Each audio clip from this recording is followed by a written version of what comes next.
হারাজন শব্দের ব্যাখ্যা পেয়েছি তাফসিরে আমি দুইটা।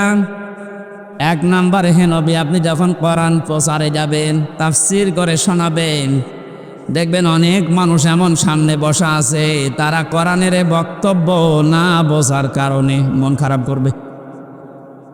এ ধরনের মানুষ দেশে নেই। আল্লাহ যেটা বোঝাতে চাই, হয়তো ওর মেধা ওই রকম নেই, ওর মাথায় ওই রকম ব্রেন নেই, ও না বুঝে আন্দাজে এক ধারণা করে হয় মন খারাপ করে না চলে যায়। দ্বিতীয় নম্বরে, আবহমান কাল থেকে এই পৃথিবীতে এমন এমন নিয়ম নীতি ইসলাম মনে করে মানুষ পালন করছে, যেটা আসলে ইসলামে নেই। আপনি যখন কোরআনের ব্যাখ্যা করতে যাবেন, ওইগুলো তো টিকবে না, ওগুলো সব বাদ চলে যাবে। এতদিন যারা ইবাদত মনে করে ওইটা পালন করছে, জীবনও তারা আপনার কথা শুনবে না, আন্দাজে তখন আপনার প্রতি খারাপ ধারণা করবে। তখন বলবে, এরা আল্লাহর ওলি মানে না, এরা পীর বুজুর্গ মানে না। কোরআনে কারিমে আল্লাহ আয়াতের পরে এই জন্যই এই শব্দগুলো এরপরে লাগিয়েছেন, ইত্তাবিউ মা উনজিলা ইলাইকুম মির রাব্বিকুম ওয়ালা তাত্তাবিউ মিন দুনিহি আউলিয়া ক্বালিলাম মা তাযাক্কারুন। ইত্তাবিউ বহু বচন দিয়েছেন আল্লাহ। যশোরবাসী, এ বাংলাদেশে যারা একামতে দিনের দায়িত্ব পালন করে, এ মানুষগুলো এই বিশ্বাস নিয়েই একামতের দিনের রাস্তায় এসেছে যে এই দায়িত্ব পালন করতে গিয়ে যত সময় যাবে আমি জান্নাতের দিকে এগিয়ে যাব। এটা অন্তত যারা করছে, তারা যদি নাও করে, আমি করি ব্যক্তিগতভাবে, দিন কায়েমের জন্য একামতে দিনের দায়িত্ব পালন করতে যে সময়টুকু অর্থ যা কিছু ব্যয় হবে, আমার মেধা, যোগ্যতা, বক্তৃতা সব আমাকে জান্নাতের দিকে এগিয়ে নেবে। এই জন্য একামতে দিনের দায়িত্ব পালন করছেন যারা, নিজেকে ছোট মনে করবেন না, হীনমন্যতায় ভুগবেন না। আমি গ্যারান্টি দিয়ে যেতে পারি, আপনাকে আল্লাহ কোনো দিন জাহান্নামে দেবে না। কারণ দিন কায়েম করার জন্য যারা চেষ্টা চালায়, ওদের আর চাই করুক, আল্লাহ জাহান্নামে দেবে না। এটা তো আমি বানালাম। আল্লাহ পাক বলেন, হাল আদুল্লুকুম আলা তিজারাতিন তুনজিকুম মিন আযাবিন আলীম। ওহে যারা ঈমানের দাবি করো, আমি কি এমন একটা ব্যবসার কথা বলে দেব যেটা করলে তোমাদেরকে জাহান্নামের আগুনে যাওয়া লাগবে না, যন্ত্রণাদায়ক আযাব থেকে আল্লাহ তোমাদের বাঁচিয়ে দেবে। এই ব্যবসার কথা বলতে গিয়ে আল্লাহ যে সমস্ত জিনিসের নাম দিয়েছেন, তার 3 নাম্বার এইটা। এই পৃথিবীতে আল্লাহর দিন কায়েমের জন্য যারা চান আর মাল দিয়ে চেষ্টা চালায়, আল্লাহ পাক বলেন, যালিকুম খায়রুল লাকুম, এইটাই ভালো কাজ। আমি আজকে 500টা ভালো কাজের ব্যাখ্যা করার জন্য বাঘারপাড়ার খাজুরাতে বসেছিলাম, কিন্তু ওদের সময় কভার করেনি। একটা মাত্র ভালো কাজের ব্যাখ্যা ওখানে দিয়েছে। আল্লাহ যে আহসান ও আমালার কথা জানিয়েছেন, যে আমি ভালো কাজ তোমাদের কাছ থেকে দেখতে চাই। এ পৃথিবীতে আল্লাহর দৃষ্টিতে যত ভালো কাজ আছে, তার 1 নাম্বার কাজ হচ্ছে আনাকিমুদ্দিন, দিন কায়েম করা। কোরআন এরকম 500টা আছে। এটা আমাকে জেলখানার ভেতরে বাংলাদেশের জীবন্ত শহীদ এটিএম আজহারুল ইসলাম, ওনার কাছে অনেকগুলো বই দেখেছিলাম, ফাঁসির কন্ডেম ছেলে। মাঝে মাঝে আমার কাছে পাঠিয়ে বলতো যে হামজাকে দেবে, এগুলো যেন পড়াশোনা করে বাইরে মানুষদেরকে ডেলিভারি দিতে পারে। আল্লাহর ওই বান্দাকে আল্লাহ যেন দ্রুত আমাদের ভেতরে ফিরিয়ে দেন, বলেন আমিন। তা জীবন্ত শহীদ লোকটা।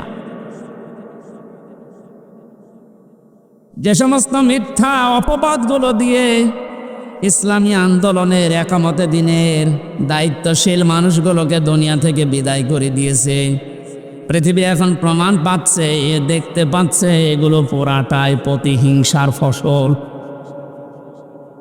এটাও তো বানালাম নাকি? শহীদ মীর কাশেম আলী, শহীদ আব্দুল কাদের 3টা বছর জেলে রেখেছিল।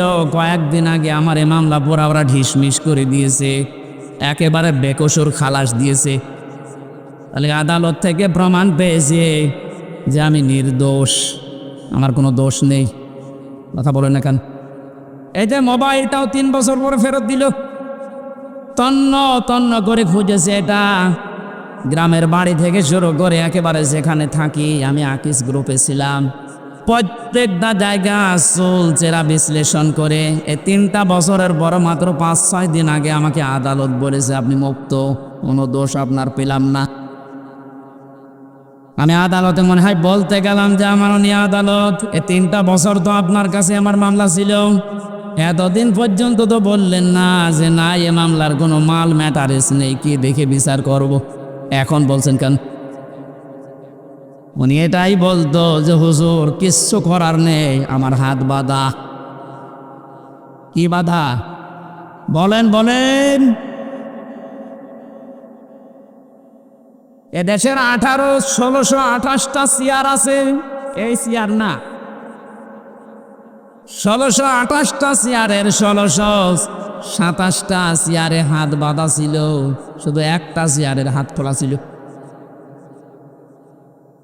যারা এই কাজ করেছেন আমরা এখন আহ্বান জানাবো, বাংলাদেশ যেহেতু দ্বিতীয়বার স্বাধীন হয়েছে, 1700-র উপরে জীবন দিয়েছে ছাত্র আর ছাত্রীরা, সুতরাং এই স্বাধীন দেশে আমরা আর কারো হাত বাঁধা দেখতে চাই না। এদেশে যত হাত বাঁধা আছে সব যেন আমার এই বিচারপতির মতো খুলে যায়। প্রত্যেকেই যদি স্বাধীনভাবে হাত খোলা কাজ করতে পারে, 1,10,000-এর উপরে এখন মামলার আসামি জেলখানায় আছে। আমার মনে হয় কমপক্ষে 80,000 মানুষ এমনিতে বের হয়ে যাবে যদি হাত খোলা বিচারপতি পাওয়া যায়। আমি আশা করছি 3টা বছর আমাকে যেভাবে করেছিল, একামতে দিনের দায়িত্বে যারা ছিলেন আমার মনে হয় তাদেরকেও এইভাবেই করেছিল। জালেমদের হাতে ক্ষমতা, চেয়ার, আইন আর কানুন বানানোর ক্ষমতা থাকার কারণে ওরা মন মতো যা ছিল তাই করেছে। আমারটা যেমন বেকসুর খালাস পেয়েছি, আল্লাহর কসম যেগুলো মারা গেল, শহীদ হয়ে গেল, এ মানুষগুলো জীবিত থাকলে কেউ বেকসুর খালাস পেয়ে যেত। কোরআনের পাখি শহীদ আল্লামা দেলাওয়ার হোসেন সাইদি রহমতুল্লাহ আলাইহি, অনেকে বলছে উনি মারা গেছে, কে বলেছে মারা গেছে? ওনাকে মেরে ফেলা হয়েছে, ওনাকে মেরে ফেলা হয়েছে, এর বাস্তব প্রমাণই ওনার হাসিটা। বলেন আমি নিজে আমার বাবার যা আছে আমার যা আছে, যদি ইসলামের খুঁটিনাটি বিষয়গুলো আমি মেনে জান্নাতে যেতে পারতাম, কসম খোদার জীবনও আপনাদেরকে আমি দিন কায়েম করা লাগবে এই ঝামেলাপূর্ণ কথা বলতাম না। এটা যে কত বড় যন্ত্রণা! আল্লাহ যেহেতু ইত্তাবিউ দিয়েছেন যে সবাই মিলে অনুসরণ করো, সবাই মিলে ইত্তেবা করো, একজন করলে হবে না, এই জন্যই তো আমরা সবাইকে নিয়ে অনুসরণ করতে চাই। সুখবর একটা আছে, বাংলাদেশে ইসলামী দল যতগুলো আছে প্রকাশ্য শিরিক এবং বেদাত যারা করে এরা বাদ দিয়ে অন্তত আল্লাহ একজন আছে, কেবলাকে কেবলা বলে মানে, এইরকম কিছু নিয়ম নীতিতে যারা কাউকে শরিক করে না, কাউকে বিশ্বাস করে না আল্লাহ বাদে, এ মানুষগুলো দেখলাম আজকে সব এক হওয়ার জন্য ঐক্যবদ্ধ হচ্ছে। জালেমরা তো পালিয়েছে, মুনাফিক যারা এদের গায়ে অনেকের এখন আগুন লেগে গেছে, কারণ এরা চিন্তা করছে এভাবে যদি সব এক হয়ে যায়, আমরা 5 তারিখের পর থেকে যেভাবে শুরু করেছিলাম এই কাজও বন্ধ হয়ে যাবে। ওরা বুঝে ফেলেছে। এই জন্য আশা করছি যেভাবে এগিয়ে যাচ্ছে সবাই মিলে অনুসরণ করার জন্যে ধর্ম বিষয়ক উপদেষ্টা যিনি আছে ডক্টর আফামা খালিদ হোসেন, আল্লাহ তার হায়াতে তাজ্জেবা সিহাতে কল্লিয়া বাড়িয়ে দেন, বলেন আমিন। লোকটার চেষ্টা এবং এখলাস যা দেখতে পাচ্ছি, আশা করছি ইসলামের সূর্য সামনে আমরা এদেশে দেখতে পাবো ইনশাআল্লাহ। এই জন্যে যারা আছি আমরা ছোটখাটো বিষয় নিয়ে মত পার্থক্য বাদ দেওয়া লাগবে। একটা হোস্টেলে খাবার খায়, সকালের নাস্তা কলার পাউরুটি। 20 জন হোস্টেল ম্যানেজারকে আহ্বান জানিয়েছে যে স্যার এটা যেন ঠিক থাকে। 80 জন বলছে না, এটা আমরা আর খাবো না, নতুন মেনু আমাদেরকে দেন। কিছু কিছু ছেলেরা বলছে আমাদেরকে খিচুড়ি দেওয়া লাগবে সকালে, কেউ কেউ বলছে আমাদেরকে চিড়া দেওয়া লাগবে, কেউ কেউ বলছে আমাদেরকে রোল দেওয়া লাগবে। আর ওই যে 20 জন ওরা বলছে যা আছে ওইটাই আমরা চাই, কলা পাউরুটি। ম্যানেজার বলছে এভাবে হবে না, ভোট দেওয়া লাগবে। আমি তো একবারে পাল্টিয়ে দিতে পারি না। ভোট দেওয়ার পরে দেখা গেল ওই যে আগের যে 20 জন আছে কলা আর পাউরুটি ওটা ঠিকই আছে। চিড়া যারা চেয়েছিল তারা 18 জন হয়েছে, যারা খিচুড়ি চেয়েছে তারা 17 জন, যারা রোল চেয়েছে তারাও 15 জন। এভাবে ভাগ ভাগ করতে করতে 20 পর্যন্ত আর যায়নি, আগে যা ছিল ওইটাই কায়েম হয়ে আছে। কি বসালাম বলেন তো? এদেশে 20 জন মাত্র এখন, আগের যে সিস্টেমগুলো ছিল ওইটাই চালু রাখতে চাচ্ছে, কিন্তু আমরা এখন 80 জন পাল্টিয়ে গেছে।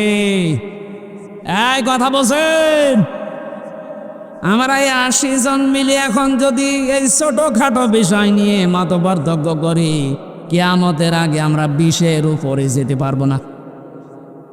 এই জন্য সব বাদ দেওয়া লাগবে। কার কয় কলি টপি, কার লম্বা টপি, কার জব্বা, কার সিরা, কে হাত বাঁধে, কে মোনাজাত করে, এগুলো সব বাদ দেন। আল্লাহ একজন আছে, রাসূল আমার নেতা, এই বিশ্বাসে যারা বিশ্বাসী তারা আমরা এখন 80 জন। আরো জোরে আমরা কোনো বিষয় নিয়ে আর সামনে ঝামেলা যেন না করে।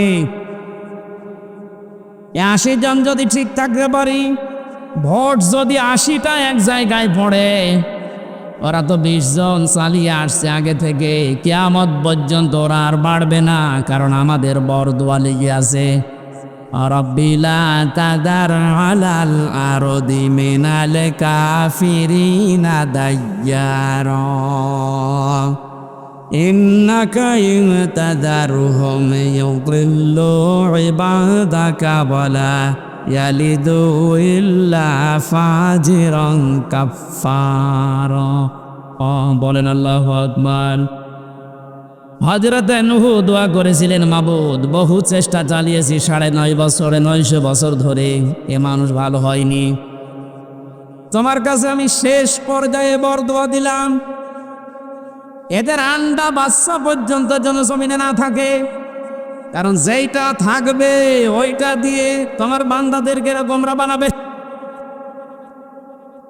আমরা এই 53 বছর, কোরআনের পাখি প্রায় 50 বছর চেষ্টা চালিয়েছে, কিন্তু জালেমদের পরিবর্তনের কোনো সুযোগ ওরা গ্রহণ করেনি। কথা বলে না কেন? চেষ্টা তিনি কম চালিয়েছিল। অধ্যাপক মতিয়ার রহমানও চেষ্টা চালিয়েছে, বহু কায়দায় উনি বুঝিয়েছে আপনাদের। কিন্তু 20 জনের যে অবস্থা, ও সারা জীবন কলা পাউরুটি চাবে, এই কথা বলছে না। 80 জন আমরা পরিবর্তন হয়ে পর্দায় এসেছি, আর ওরা সেই 20 জনই আছে, ও কিয়ামতের আগে আর পাল্টাবে না। কেন পাল্টাবে না? খাতামাল্লাহু আলা কুলুবিহিম ওয়া আলা সামিইহিম ওয়া আলা আবসারিহিম গিশাওয়া ওয়া লাহুম আযাবুন আযীম। আল্লাহ পাক বলেন, ওদের অন্তরে আমি মোহর লাগিয়ে দিয়েছি, ওদের কানের উপরে, ওদের চোখের উপরে পর্দা লাগিয়েছি, কঠিন যন্ত্রণাদায়ক আযাব ওদের জন্য রেডি আছে।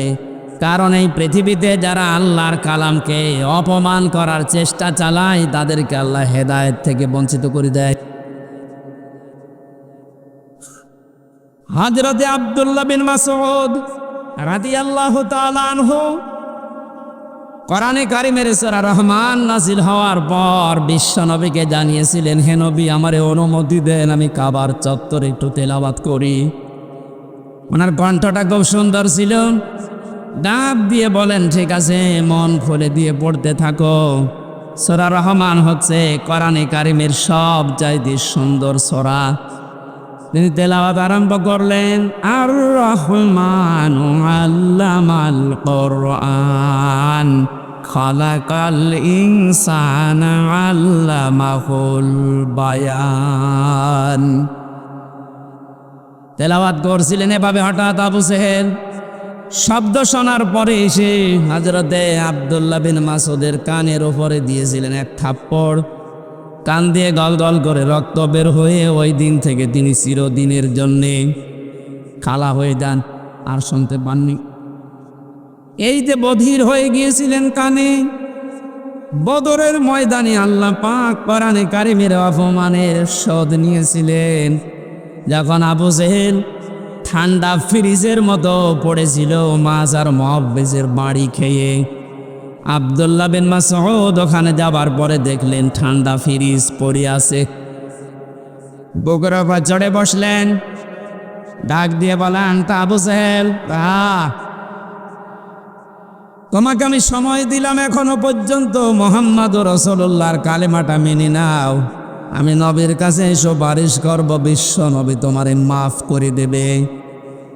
আবু জেহেল ডাক দিয়ে বলে, মাসউদ, আব্দুল্লাহর ছেলে মোহাম্মদ তোমাদেরকে জাদু করেছে, আমার পর্যন্ত আসতে পারে নাই। বলেন নাউজুবিল্লাহ।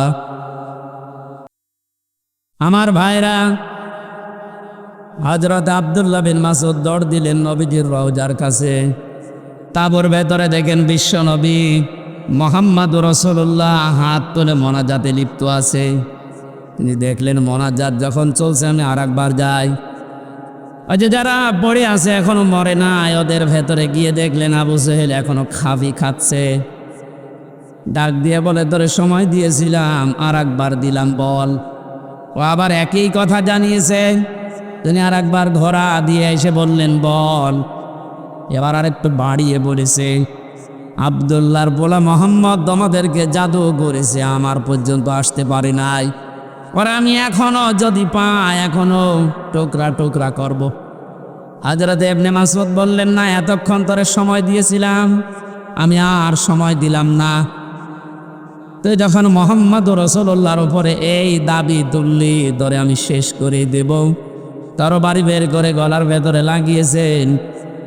আবু জেহেল ডাক দিয়ে বলে, মাসউদ, কি করবি এখন? আলাদা করব। ওই সময় বলেছিল, আলাদা করবি কর, আমার গলাটা একটু বড় করে কাট, দেশের মানুষ যেন দেখে বোঝে যেটা নেতার মাথা। মরে যাচ্ছে, তাও তেজ কমছে না। আমার মনে হয় এই দেশে 5 তারিখের পরে অনেক আবু জেহেলকে আমরা এখনো পর্যন্ত দেখতে পেয়েছি, পাচ্ছে, মরে যাচ্ছে, তেজ কমছে না। খাতামাল্লাহু আলা কুলুবিহিম, আল্লাহ কলবের উপরে মেরে দিয়েছেন একেবারে মোহর। এর ভালো হওয়ার কোনো পরিবেশ নেই। ইবনে মাসউদ চিন্তা করলেন, এর মাথাটা যদি নবীজির তাবু পর্যন্ত নিয়ে যেতে পারি, নবী আমার জন্য দোয়া করবেন। তিনি মাথা ধরে টানলেন, 2 হাত দিয়ে দেখে নড়ে না। চিন্তা করলেন, মাথা এত ভারী হয়ে গেল কি করে? কাছে যে রশি ছিল, তরবারি দিয়ে কানের ছিদ্রি একটা, ওর ভেতরে বান্ধন দিয়ে তিনি টানতে আরম্ভ করলেন। দেখে না, নড়ে না। কি মাথায় এত ভারী হয়ে গেল কি করে? 2 কান ছিদ্রি করলেন। 2 কানের ভেতরে রশির অগ্রভাগ 2টাই ঢুকিয়ে যখন সুন্দর করে বাঁধন দিয়ে অপর ভাগ ধরে টান দেওয়া আরম্ভ করলেন, এবার মাথা নড়া আরম্ভ হয়েছে। চিন্তা করেন, এতক্ষণ পর্যন্ত মাথা টান দিয়েছি, নড়ে না, এখন নড়ছে কোন কারণে? আল্লাহ রাব্বুল আলামিন বোঝাতে চেয়েছে মাসউদ, আমার কোরআন কাবার সামনে তেলাওয়াত করার কারণে এই লোকটা তোর কানের ওপরে থাপ্পড় দিয়ে একটা কান নষ্ট করে দিয়েছিল। আমি আল্লাহ আজকে তোর হাতে ওর 2টা কান নষ্ট করে দিয়ে প্রতিশোধ নিলাম। পরকালে কি করব এটা আমি আল্লাহ জানি। আমি যেটা বোঝাতে চাচ্ছিলাম, এই পৃথিবীর ময়দানে কোরআনে কারিমের গায়ে যারা হাত দেয়, অপমান করার চেষ্টা করে কোরআন কেন্দ্রিক কোনো বিষয়ের সাথে, আল্লাহ পাক কিন্তু দুনিয়াতে তাদের শাস্তি দিয়ে দেখিয়েছেন। কমেল্লাই মন্দিরে যারা দেবতার পায়ের কাছে কোরআনে কারিম রেখেছিলেন, আজ কিন্তু ধরা পড়ে যাচ্ছে। দশ ছাপিয়েছে ইসলামী আন্দোলন যারা করে একামতের দিন, যে এরা করেছে দুনিয়া উল্টিয়ে যাবে। কখনো একামতে দিনের কোনো নেতা কর্মী দেবতার পায়ে কোরআন রাখবে আমি বিশ্বাস করি না। ওরা হেফাজত ইসলামের ওপরে চাপাতে চেয়েছিল যে কোরআনেরা মে মাসের 5 তারিখে আগুন লাগিয়েছে। এটা এখন প্রমাণ হচ্ছে আগুন দিয়েছে কে? আপনাদেরকে হেদায়েত থেকে বঞ্চিত করে দিয়েছে আল্লাহ এমনিতেই না, প্রমাণ এইটাই। কারণ কোরআনের ওপরে যারাই হাত দেয় তাদের কপাল আল্লাহ নষ্ট করে দেয়। দুনিয়া সব কাজ বাদ দিয়ে দল মত নির্বিশেষে আল্লাহর কোরআনের মহাব্বতে বাড়ি থেকে পর্যন্ত যিনি নিয়ে আসলেন, আমরা খুশি হয়ে বলছি আলহামদুলিল্লাহ, রব্বানা লাকাল হামদ হামদান কাসীরান তাজ্জিবান মুবারাকান ফীহি। ইয়া রাব্বি লাকাল হামদু কামা ইয়ানবাগি লিজালালি ওয়াজহিকা ওয়া আযীমি সুলতানি। বিশ্বনবী জানিয়েছেন, এক সাহাবী এই দোয়াটা পড়ছিলেন নামাজের পরে। নবীজি ডাক দিয়ে বললেন, সাহাবী আমি নবী, তুমি নবী না। আমি যা দেখতে পাই তুমি তা দেখতে পাও না। তুমি যখন এই কথাগুলো বলছিলে নামাজে, আল্লাহ আর ফেরেশতারা দেখলাম তোমার জীবনের নেকি লিখার জন্যে প্রতিযোগিতা করছে, কে কত বেশি নেকি লিখতে পারে। আমরা যেহেতু এটা পড়লাম, এখন ফেরেশতাদের কাজ হবে আমাদের আমলনামায় তারা প্রতিযোগিতা করেন, নেকি লেখা আরম্ভ করবে ইনশাআল্লাহ। এটা রেকর্ড হচ্ছে, দেখেছেন কতগুলো কিরমান কাতিবিন, কালকে ছড়িয়ে দেবে এই দৃশ্য। ওখানে লেখা আছে না, দেখেন তো, যশোর চৌগাছা, সারা বাংলাদেশের 560টার উপরে থানা, এখন সব জায়গায় কালকে ছড়াবে। আপনাদের দৃশ্য দেখে ওরা জানাবেন যে যশোরের মানুষ এমনি একটা ঝামেলায় আছে, আপনাদের জেলা যেন আছে চাকলা দারণে পারেনি। সে যাই হোক, নারায়ণগঞ্জে গেলে এক আল্লাহর ওলি আছে 72 রাকাত তাহাজ্জুদ নামাজ পড়তো, ওরে নিয়ে এক যন্ত্রণা আছে ওই জেলার লোক। আর যশোরে আছে আল্লাহর ওলি বেদনি, এ তার তাহাজ্জুদ পড়ে না, অন্য জায়গায় যায়। তো এমনি আপনাদের এক বদনাম আছে। এরপরে যদি কোরআনের অনুষ্ঠানে এই করেন, তা আপনাদের তো বদনাম ছড়াবে কালকে। সুনামের জন্যে কোরআনের এই আয়োজন করে যদি বদনাম হয়ে যায়, এমন মনে হয় ওটা না দিয়ে অন্য কিছু করার দরকার ছিল। নিজেদের দায়িত্ব নিয়ে চুপ করেন, ভাই বদনাম হয়ে যাচ্ছে, চুপ করেন।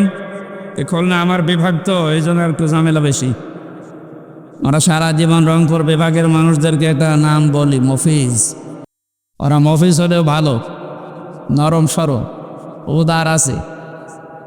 আলা ভোলা গাড়িতে হরেন দেয়, ও তাকিয়ে দেখে যে হরেন কে দেশ সাইড দেবে তো, এই কারণে ওদেরকে মফিজ বলে।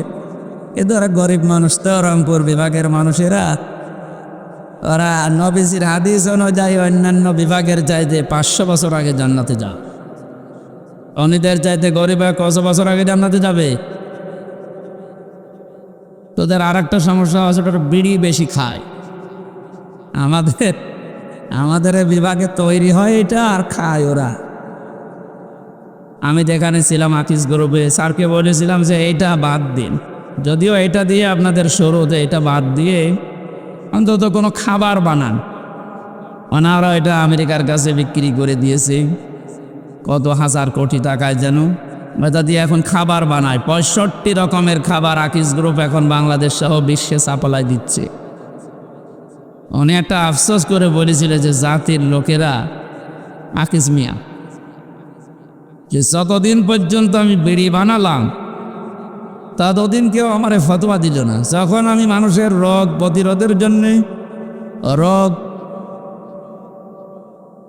পরিষ্কার করার জন্য, রোগ ভালো হওয়ার জন্য একটা হাসপাতাল বানালাম, তখন যত রকমের ফতোয়া আমার পেছনে মানুষ দিতে আরম্ভ করেছে। যাই হোক, যে রকমের বদনাম ওই সমস্ত বিভাগের আছে, ওগুলো যেন আবার খুলনা বিভাগের গায়ে না লাগে। আপনারা নিজেরা দায়িত্ব নিয়ে না আর কথা বলেন না ভাইরা। আপনি যাই করেন দরকার এই মাহফিলের পরে আপনারা আমি 10 মিনিট সময় দেব, মারামারি করবে, কারণ ক্যামেরা তো আর থাকবে না, আমরা একটু দেখবো কেমন পারে, কথা বলবেন না। আমরা কোরআনে প্রবেশ করছি, আর কোরআন কিভাবে মানুষের কাছে বলতে হয় এটার ধারণা আল্লাহ দিয়েছেন। আমার মন মতো বললে হবে? এটা কি মমতাজের কনসার্ট নাকি যে যা আছে সব দলিয়ে দিলাম? কোরআনে কারীম জানাচ্ছে যে এইভাবে মানুষকে শোনাও, কিতাবুন উনজিলা ইলাইকা ফালা ইয়াকুম ফি সাদরিকা হারাজাম মিনহু লিতুনদিরা বিহি ওয়া যিকরা লিল মুমিনিন। বলেন আল্লাহু আকবার। সূরা আরাফের 2 নম্বর আয়াতে আল্লাহ বলেন, হে নবী, এই যে একটা কিতাব, এটা আপনাকে আমি দিয়েছি, এটা শুধু চুমা খাবেন আর তাকের উপরে রেখে দেবেন। এদিকে তাকা। কোরআনকে আল্লাহ এই জন্য আমাদেরকে দিয়েছেন যে শুধু চুমা খাবেন আর মাথার উপরে রেখে দেবেন। জবাব দেন। এটা ক্লাস চলছে, ছাত্রের মতো বলবেন, এই জন্য দিয়েছেন। আল্লাহ পাক বলেন, হারাজাম মিনহু লিতুনদিরা বিহি, এ কোরআন প্রচার করবেন, মানুষের কাছে সতর্ক করবেন এইটা দিয়ে। কিন্তু একটা বিষয়, এই যে সাদরিকা আছে, এ কোরআন প্রচার করতে গিয়ে, তাফসীর করতে গিয়ে আপনার মনের ভেতরে যেন কোনো সংকীর্ণতা কাজ না করে, দ্বিধা দ্বন্দ্ব ভয় ভীতি এগুলো আপনার কাছে যেন না আসে। কারণ কোরআন প্রচার করতে গেলে এরকম কিছু আসবে, এটা আমি আল্লাহ জানি। হারাজাম শব্দের ব্যাখ্যা পেয়েছি তাফসীরে আমি 2টা। 1 নম্বরে, হে নবী, আপনি যখন কোরআন প্রচারে যাবেন, তাফসীর করে শোনাবেন, দেখবেন অনেক মানুষ এমন সামনে বসা আছে, তারা কোরআনের বক্তব্য না বোঝার কারণে মন খারাপ করবে। এ ধরনের মানুষ দেশে নেই। আল্লাহ যেটা বোঝাতে চাই, হয়তো ওর মেধা ওই রকম নেই, ওর মাথায় ওই রকম ব্রেন নেই, ও না বুঝে আন্দাজে এক ধারণা করে হয় মন খারাপ করে না চলে যায়। 2 নম্বরে, আবহমান কাল থেকে এই পৃথিবীতে এমন এমন নিয়ম নীতি ইসলাম মনে করে মানুষ পালন করছে, যেটা আসলে ইসলামে নেই। আপনি যখন কোরআনের ব্যাখ্যা করতে যাবেন, ওইগুলো তো টিকবে না, ওগুলো সব বাদ চলে যাবে। এতদিন যারা ইবাদত মনে করে ওইটা পালন করছে, জীবনেও তারা আপনার কথা শুনবে না, আন্দাজে তখন আপনার প্রতি খারাপ ধারণা করবে। তখন বলবে, এরা আল্লাহর ওলি মানে না, এরা পীর বুজুর্গ মানে না। কোরআনে কারিমে আল্লাহ আয়াতের পরে এই জন্যই এই শব্দগুলো এরপরে লাগিয়েছেন, ইত্তাবিউ মা উনজিলা ইলাইকুম মির রাব্বিকুম ওয়া লা তাত্তাবিউ মিন দুনিহি আউলিয়া ক্বালিলাম মা তাযাক্কারুন। ইত্তাবিউ বহু বচন দিয়েছেন আল্লাহ। যশোরবাসী, এ বাংলাদেশে যারা একামতে দিনের দায়িত্ব পালন করে, এ মানুষগুলো এই বিশ্বাস নিয়েই একামতের দিনের রাস্তায় এসেছে যে এই দায়িত্ব পালন করতে গিয়ে যত সময় যাবে আমি জান্নাতের দিকে এগিয়ে যাব। এটা অন্তত যারা করছে, তারা যদি নাও করে, আমি করি ব্যক্তিগতভাবে, দিন কায়েমের জন্য একামতে দিনের দায়িত্ব পালন করতে যে সময়টুকু অর্থ যা কিছু ব্যয় হবে, আমার মেধা, যোগ্যতা, বক্তৃতা সব আমাকে জান্নাতের দিকে এগিয়ে নেবে। এই জন্য একামতে দিনের দায়িত্ব পালন করছেন যারা, নিজেকে ছোট মনে করবেন না, হীনমন্যতায় ভুগবেন না। আমি গ্যারান্টি দিয়ে যেতে পারি আপনাকে আল্লাহ কোনো দিন জাহান্নামে দেবে না। কারণ দিন কায়েম করার জন্য যারা চেষ্টা চালায় ওদের আর চাই করুক, আল্লাহ জাহান্নামে দেবে না। এটা তো আমি বানালাম। আল্লাহ পাক বলেন, হাল আদুল্লুকুম আলা তিজারাতিন তুনজিকুম মিন আযাবিন আলীম। ওহে যারা ঈমানের দাবি করো, আমি কি আমার একটা ব্যবসার কথা বলে দেব যেটা করলে তোমাদেরকে জাহান্নামের আগুনে যাওয়া লাগবে না, যন্ত্রণাদায়ক আযাব থেকে আল্লাহ তোমাদের বাঁচিয়ে দেবে। এই ব্যবসার কথা বলতে গিয়ে আল্লাহ যে সমস্ত জিনিসের নাম দিয়েছেন তার 3 নাম্বার এইটা। এই পৃথিবীতে আল্লাহর দিন কায়েমের জন্য যারা চান আর মাল দিয়ে চেষ্টা চালায়, আল্লাহ পাক বলেন যালিকুম খায়রুল লাকুম, এইটাই ভালো কাজ। আমি আজকে 500টা ভালো কাজের ব্যাখ্যা করার জন্য বাঘারপাড়ার খাজুরাতে বসেছিলাম, কিন্তু ওদের সময় কভার করেনি। একটা মাত্র ভালো কাজের ব্যাখ্যা ওখানে দিয়েছে। আল্লাহ যে আহসান ও আমালার কথা জানিয়েছেন যে আমি ভালো কাজ তোমাদের কাছ থেকে দেখতে চাই। এ পৃথিবীতে আল্লাহর দৃষ্টিতে যত ভালো কাজ আছে তার 1 নাম্বার কাজ হচ্ছে আনাকিমুদ্দিন, দিন কায়েম করা। কোরআন এরকম 500টা আছে। এটা আমাকে জেলখানার ভেতরে বাংলাদেশের জীবন্ত শহীদ এটিএম আজহারুল ইসলাম, ওনার কাছে অনেকগুলো বই দেখেছিলাম, ফাঁসির কন্ডেম ছেলে। মাঝে মাঝে আমার কাছে পাঠিয়ে বলতো যে হামজাকে দেবে, এগুলো যেন পড়াশোনা করে বাইরে মানুষদেরকে ডেলিভারি দিতে পারে। আল্লাহর ওই বান্দাকে আল্লাহ যেন দ্রুত আমাদের ভেতরে ফিরিয়ে দেন, বলেন আমিন। তা জীবন্ত শহীদ লোকটা যে সমস্ত মিথ্যা অপবাদগুলো দিয়ে ইসলামী আন্দোলনের একামতে দিনের দায়িত্বশীল মানুষগুলোকে দুনিয়া থেকে বিদায় করে দিয়েছে, পৃথিবী এখন প্রমাণ পাচ্ছে, দেখতে পাচ্ছে এগুলো পুরাটাই প্রতিহিংসার ফসল। এটাও তো বানালাম নাকি? শহীদ মীর কাশেম আলী, শহীদ আব্দুল কাদের 3টা বছর জেলে রেখেছিল। কয়েকদিন আগে আমার এ মামলা পুরা ওরা ঢিসমিস করে দিয়েছে, একেবারে বেকসুর খালাস দিয়েছে। তাহলে আদালত থেকে প্রমাণ পেয়েছে যে আমি নির্দোষ, আমার কোনো দোষ নেই। কথা বলেন না কেন? এই যে মোবাইলটাও 3 বছর পরে ফেরত দিল।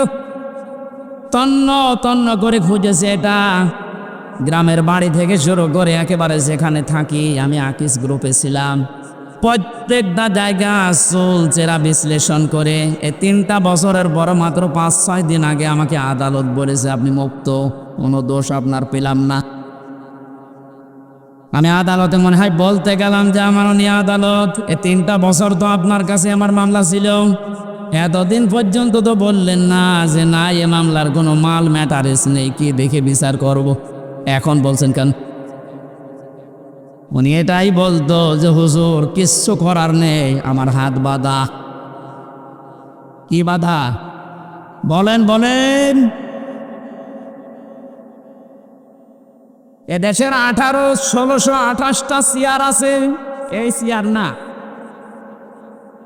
1628টা চেয়ারের 1627টা চেয়ারে হাত বাঁধা ছিল, শুধু একটা চেয়ারের হাত খোলা ছিল। যারা এই কাজ করেছেন আমরা এখন আহ্বান জানাবো, বাংলাদেশ যেহেতু দ্বিতীয়বার স্বাধীন হয়েছে, 1700-র উপরে জীবন দিয়েছে ছাত্র আর ছাত্রীরা, সুতরাং এই স্বাধীন দেশে আমরা আর কারো হাত বাঁধা দেখতে চাই না। এদেশে যত হাত বাঁধা আছে সব যেন আমার এই বিচারপতির মতো খুলে যায়। প্রত্যেকেই যদি স্বাধীনভাবে হাত খোলা কাজ করতে পারে, 1,10,000-এর উপরে এখন মামলার আসামি জেলখানায় আছে। আমার মনে হয় কমপক্ষে ৮০,০০০ মানুষ এমনিতে বের হয়ে যাবে যদি হাত খোলা বিচারপতি পাওয়া যায়। আমি আশা করছি ৩টা বছর আমাকে যেভাবে করেছিল, একামতে দিনের দায়িত্বে যারা ছিলেন আমার মনে হয় তাদেরকেও এইভাবেই করেছিল। জালেমদের হাতে ক্ষমতা, চেয়ার, আইন আর কানুন বানানোর ক্ষমতা থাকার কারণ ওরা মন মতো যা ছিল তাই করেছে। আমারটা যেমন ১.৫ বছর খালাস পেয়েছি, আল্লাহর কসম যেগুলো মারা গেল, শহীদ হয়ে গেল, এ মানুষগুলো জীবিত থাকলে কেউ বেকসুর খালাস পেয়ে যেত।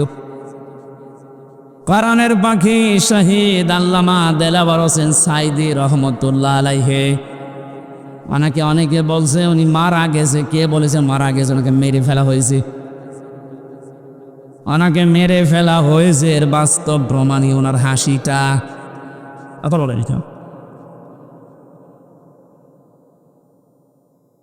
আমি নিজে আমার বাবার যা আছে, আমার যা আছে, যদি ইসলামের খুঁটিনাটি বিষয়গুলো আমি মেনে জান্নাতে যেতে পারতাম, কসম খোদার জীবনও আপনাদেরকে আমি দিন কায়েম করা লাগবে এই ঝামেলাপূর্ণ কথা বলতাম না। এটা যে কত বড় যন্ত্রণা! আল্লাহ যেহেতু ইত্তাবিউ দিয়েছেন যে সবাই মিলে অনুসরণ করো, সবাই মিলে ইত্তেবা করো, একজন করলে হবে না। এই জন্যই তো আমরা সবাইকে নিয়ে অনুসরণ করতে চাই।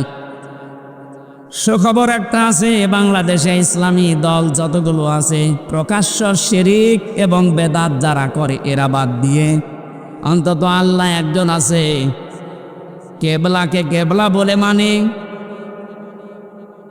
এইরকম কিছু নিয়ম নীতিতে যারা কাউকে শরিক করে না, কাউকে বিশ্বাস করে না আল্লাহ বাদে, এ মানুষগুলো দেখলাম আজকে সব এক হওয়ার জন্য ঐক্যবদ্ধ হচ্ছে।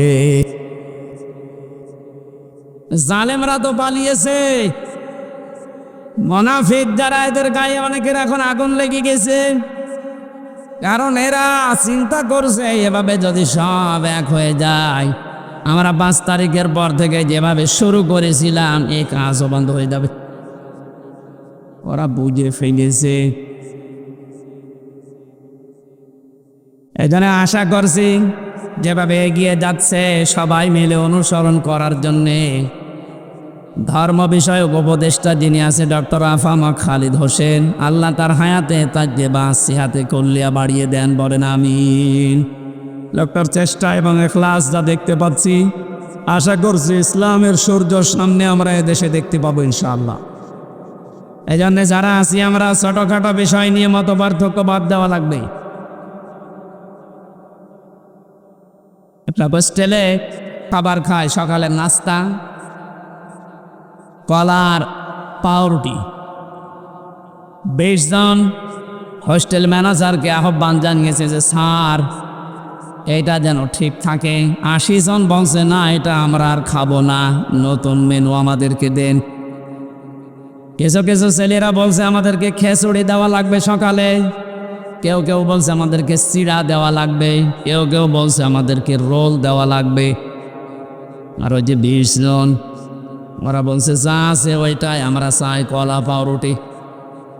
ম্যানেজার বলছে এভাবে হবে না, ভোট দেওয়া লাগবে। আমি তো একবারে পাল্টিয়ে দিতে পারি না। ভোট দেওয়ার পরে দেখা গেল ওই যে আগের যে 20 জন আছে কলা আর পাউরুটি ওটা ঠিকই আছে।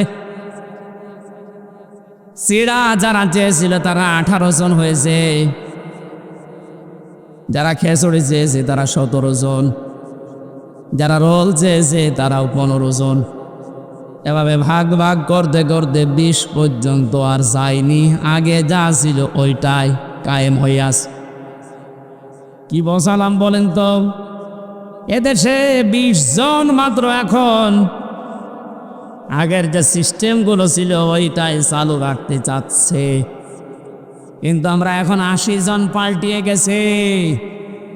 এই কথা বলছেন, আমরা এই 80 জন মিলে এখন যদি এই ছোটখাটো বিষয় নিয়ে মত পার্থক্য করি, কিয়ামতের আগে আমরা 20-এর উপরে যেতে পারবো না। এই জন্য সব বাদ দেওয়া লাগবে। কার কয় কলি টুপি, কার লম্বা টুপি, কার জব্বা, কার সিরা, কে হাত বাঁধে, কে মোনাজাত করে, এগুলো সব বাদ দেন। আল্লাহ একজন আছে, রাসূল আমার নেতা। এই বিশ্বাসে যারা বিশ্বাসী তারা আমরা এখন ৮০ জন। আরো জোরে, আমরা কোনো বিষয় নিয়ে আর সামনে ঝামেলা যেন না করে।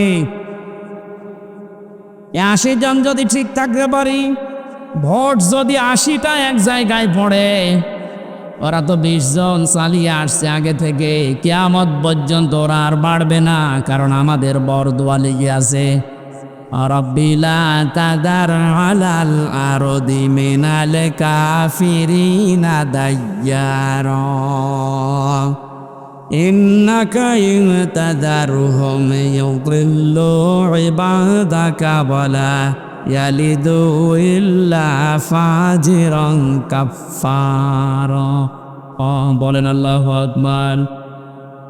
হযরত নূহ দোয়া করেছিলেন, মাবুদ বহু চেষ্টা চালিয়েছি ৯.৫ বছরে, ৯০০ বছর ধরে, এ মানুষ ভালো হয়নি। তোমার কাছে আমি শেষ পর্যায়ে বরদোয়া দিলাম, এদের আন্ডা বাচ্চা পর্যন্ত যেন জমিনে না থাকে, কারণ যেইটা থাকবে ওইটা দিয়ে তোমার বান্দাদেরকে গোমরা বানাবে।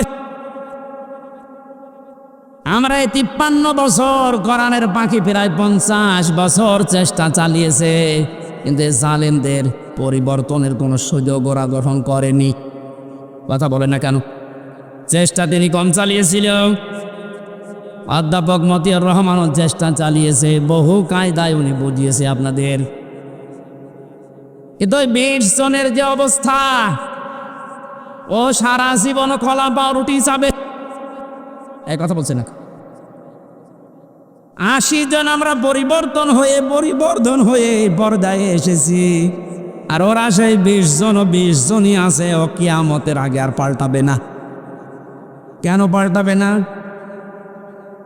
খাতামাল্লাহু আলা কুলুবিহিম ওয়া আলা সামিইহিম ওয়া আলা আবসারিহিম গিশাওয়া ওয়া লাহুম আযাবুন আযীম। আল্লাহ পাক বলেন, ওদের অন্তরে আমি মোহর লাগিয়ে দিয়েছি, ওদের কানের উপরে, ওদের চোখের উপরে পর্দা লাগিয়েছি, কঠিন যন্ত্রণাদায়ক আযাব ওদের জন্য রেডি আছে। কারণ এই পৃথিবীতে যারা আল্লাহর কালামকে অপমান করার চেষ্টা চালায়, তাদেরকে আল্লাহ হেদায়েত থেকে বঞ্চিত করে দেয়। হযরতে আব্দুল্লাহ বিন মাসউদ রাদিয়াল্লাহু তাআলা আনহু কোরআনে কারিমের সূরা রহমান নাযিল হওয়ার পর বিশ্ব নবীকে জানিয়েছিলেন, হে নবী, আমারে অনুমতি দেন আমি কাবার চত্বরে একটু তেলাওয়াত করি। ওনার কণ্ঠটা খুব সুন্দর ছিল, ডাক দিয়ে বলেন, ঠিক আছে, মন খুলে দিয়ে পড়তে থাকো। সূরা রহমান হচ্ছে কোরআনে কারিমের সবচাইতে সুন্দর সূরা। তিনি তেলাওয়াত আরম্ভ করলেন, আর রহমানু আল্লামাল কোরআন খালাকাল ইনসানা আল্লামাহুল বায়ান।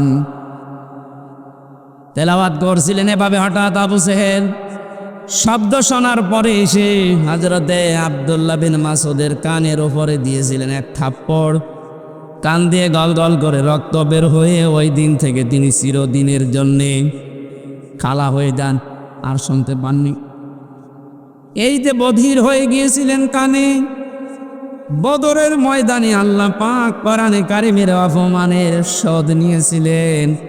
যখন আবু জেহেল ঠান্ডা ফ্রিজের মতো পড়েছিল মাছ আর মুআব্বিজের বাড়ি খেয়ে, আব্দুল্লাহ বিন মাসউদ ওখানে যাবার পরে দেখলেন ঠান্ডা ফ্রিজ পড়ে আছে। বুকের উপর চড়ে বসলেন, ডাক দিয়ে বলেন, তা আবু জেহেল, তোমাকে আমি সময় দিলাম এখনো পর্যন্ত মুহাম্মদুর রাসূলুল্লাহর কালেমাটা মেনে নাও। আমি নবীর কাছে সুপারিশ করব, বিশ্ব নবী তোমারে মাফ করে দেবে। আবু জেহেল ডাক দিয়ে বলে, মাসউদ, আব্দুল্লাহর ছেলে মোহাম্মদ তোমাদেরকে জাদু করেছে, আমার পর্যন্ত আসতে পারে নাই। বলেন নাউজুবিল্লাহ। আমার ভাইরা, হযরত আব্দুল্লাহ বিন মাসউদ দৌড় দিলেন নবীজির রওজার কাছে। তাঁবুর ভেতরে দেখেন বিশ্বনবী মুহাম্মদুর রাসূলুল্লাহ হাত তুলে মোনাজাতে লিপ্ত আছে। তিনি দেখলেন মোনাজাত যখন চলছে, আমি আর একবার যাই। ওই যে যারা পড়ে আছে এখনো মরে নাই, ওদের ভেতরে গিয়ে দেখলেন আবু জেহেল এখনো খাচ্ছে। ডাক দিয়ে বলে, তোরে সময় দিয়েছিলাম, আর একবার দিলাম, বল। ও আবার একই কথা জানিয়েছে। তিনি আর একবার ঘোড়া দিয়ে এসে বললেন, বল। এবার আর একটু বাড়িয়ে বলেছে, আব্দুল্লাহর বলা মোহাম্মদ আমাদেরকে জাদু করেছে, আমার পর্যন্ত আসতে পারে নাই। ওরা আমি এখনো যদি পাই এখনো টুকরা টুকরা করব। হযরত ইবনে মাসউদ বললেন, না, এতক্ষণ তোরে সময় দিয়েছিলাম, আমি আর সময় দিলাম না। তো যখন মুহাম্মদুর রাসূলুল্লাহর উপরে এই দাবি তুললি, ধরে আমি শেষ করে দেব, তরবারি বের করে গলার ভেতরে লাগিয়েছেন। আবু জেহেল ডাক দিয়ে বলে, মাসউদ কি করবি এখন? আলাদা করব। ওই সময় বলেছিল, আলাদা করবি কর, আমার গলাটা একটু বড় করে কাট, দেশের মানুষ যেন দেখে বোঝে যেটা নেতার মাথা। মরে যাচ্ছে, তাও তেজ কমছে না। আমার মনে হয় এই দেশে 5 তারিখের পরে অনেক আবু জেহেলকে আমরা এখনো পর্যন্ত দেখতে পাচ্ছি, মরে যাচ্ছে, তেজ কমছে না। খাতামাল্লাহু আলা কুলুবিহিম, আল্লাহ কলবের উপরে মেরে দিয়েছেন একেবারে মোহর। এর ভালো হওয়ার কোনো পরিবেশ নেই। ইবনে মাসউদ চিন্তা করলেন, এর মাথাটা যদি নবীজির তাঁবু পর্যন্ত নিয়ে যেতে পারি, নবী আমার জন্য দোয়া করবেন। তিনি মাথা ধরে টানলেন, 2 হাত দিয়ে দেখে নড়ে না।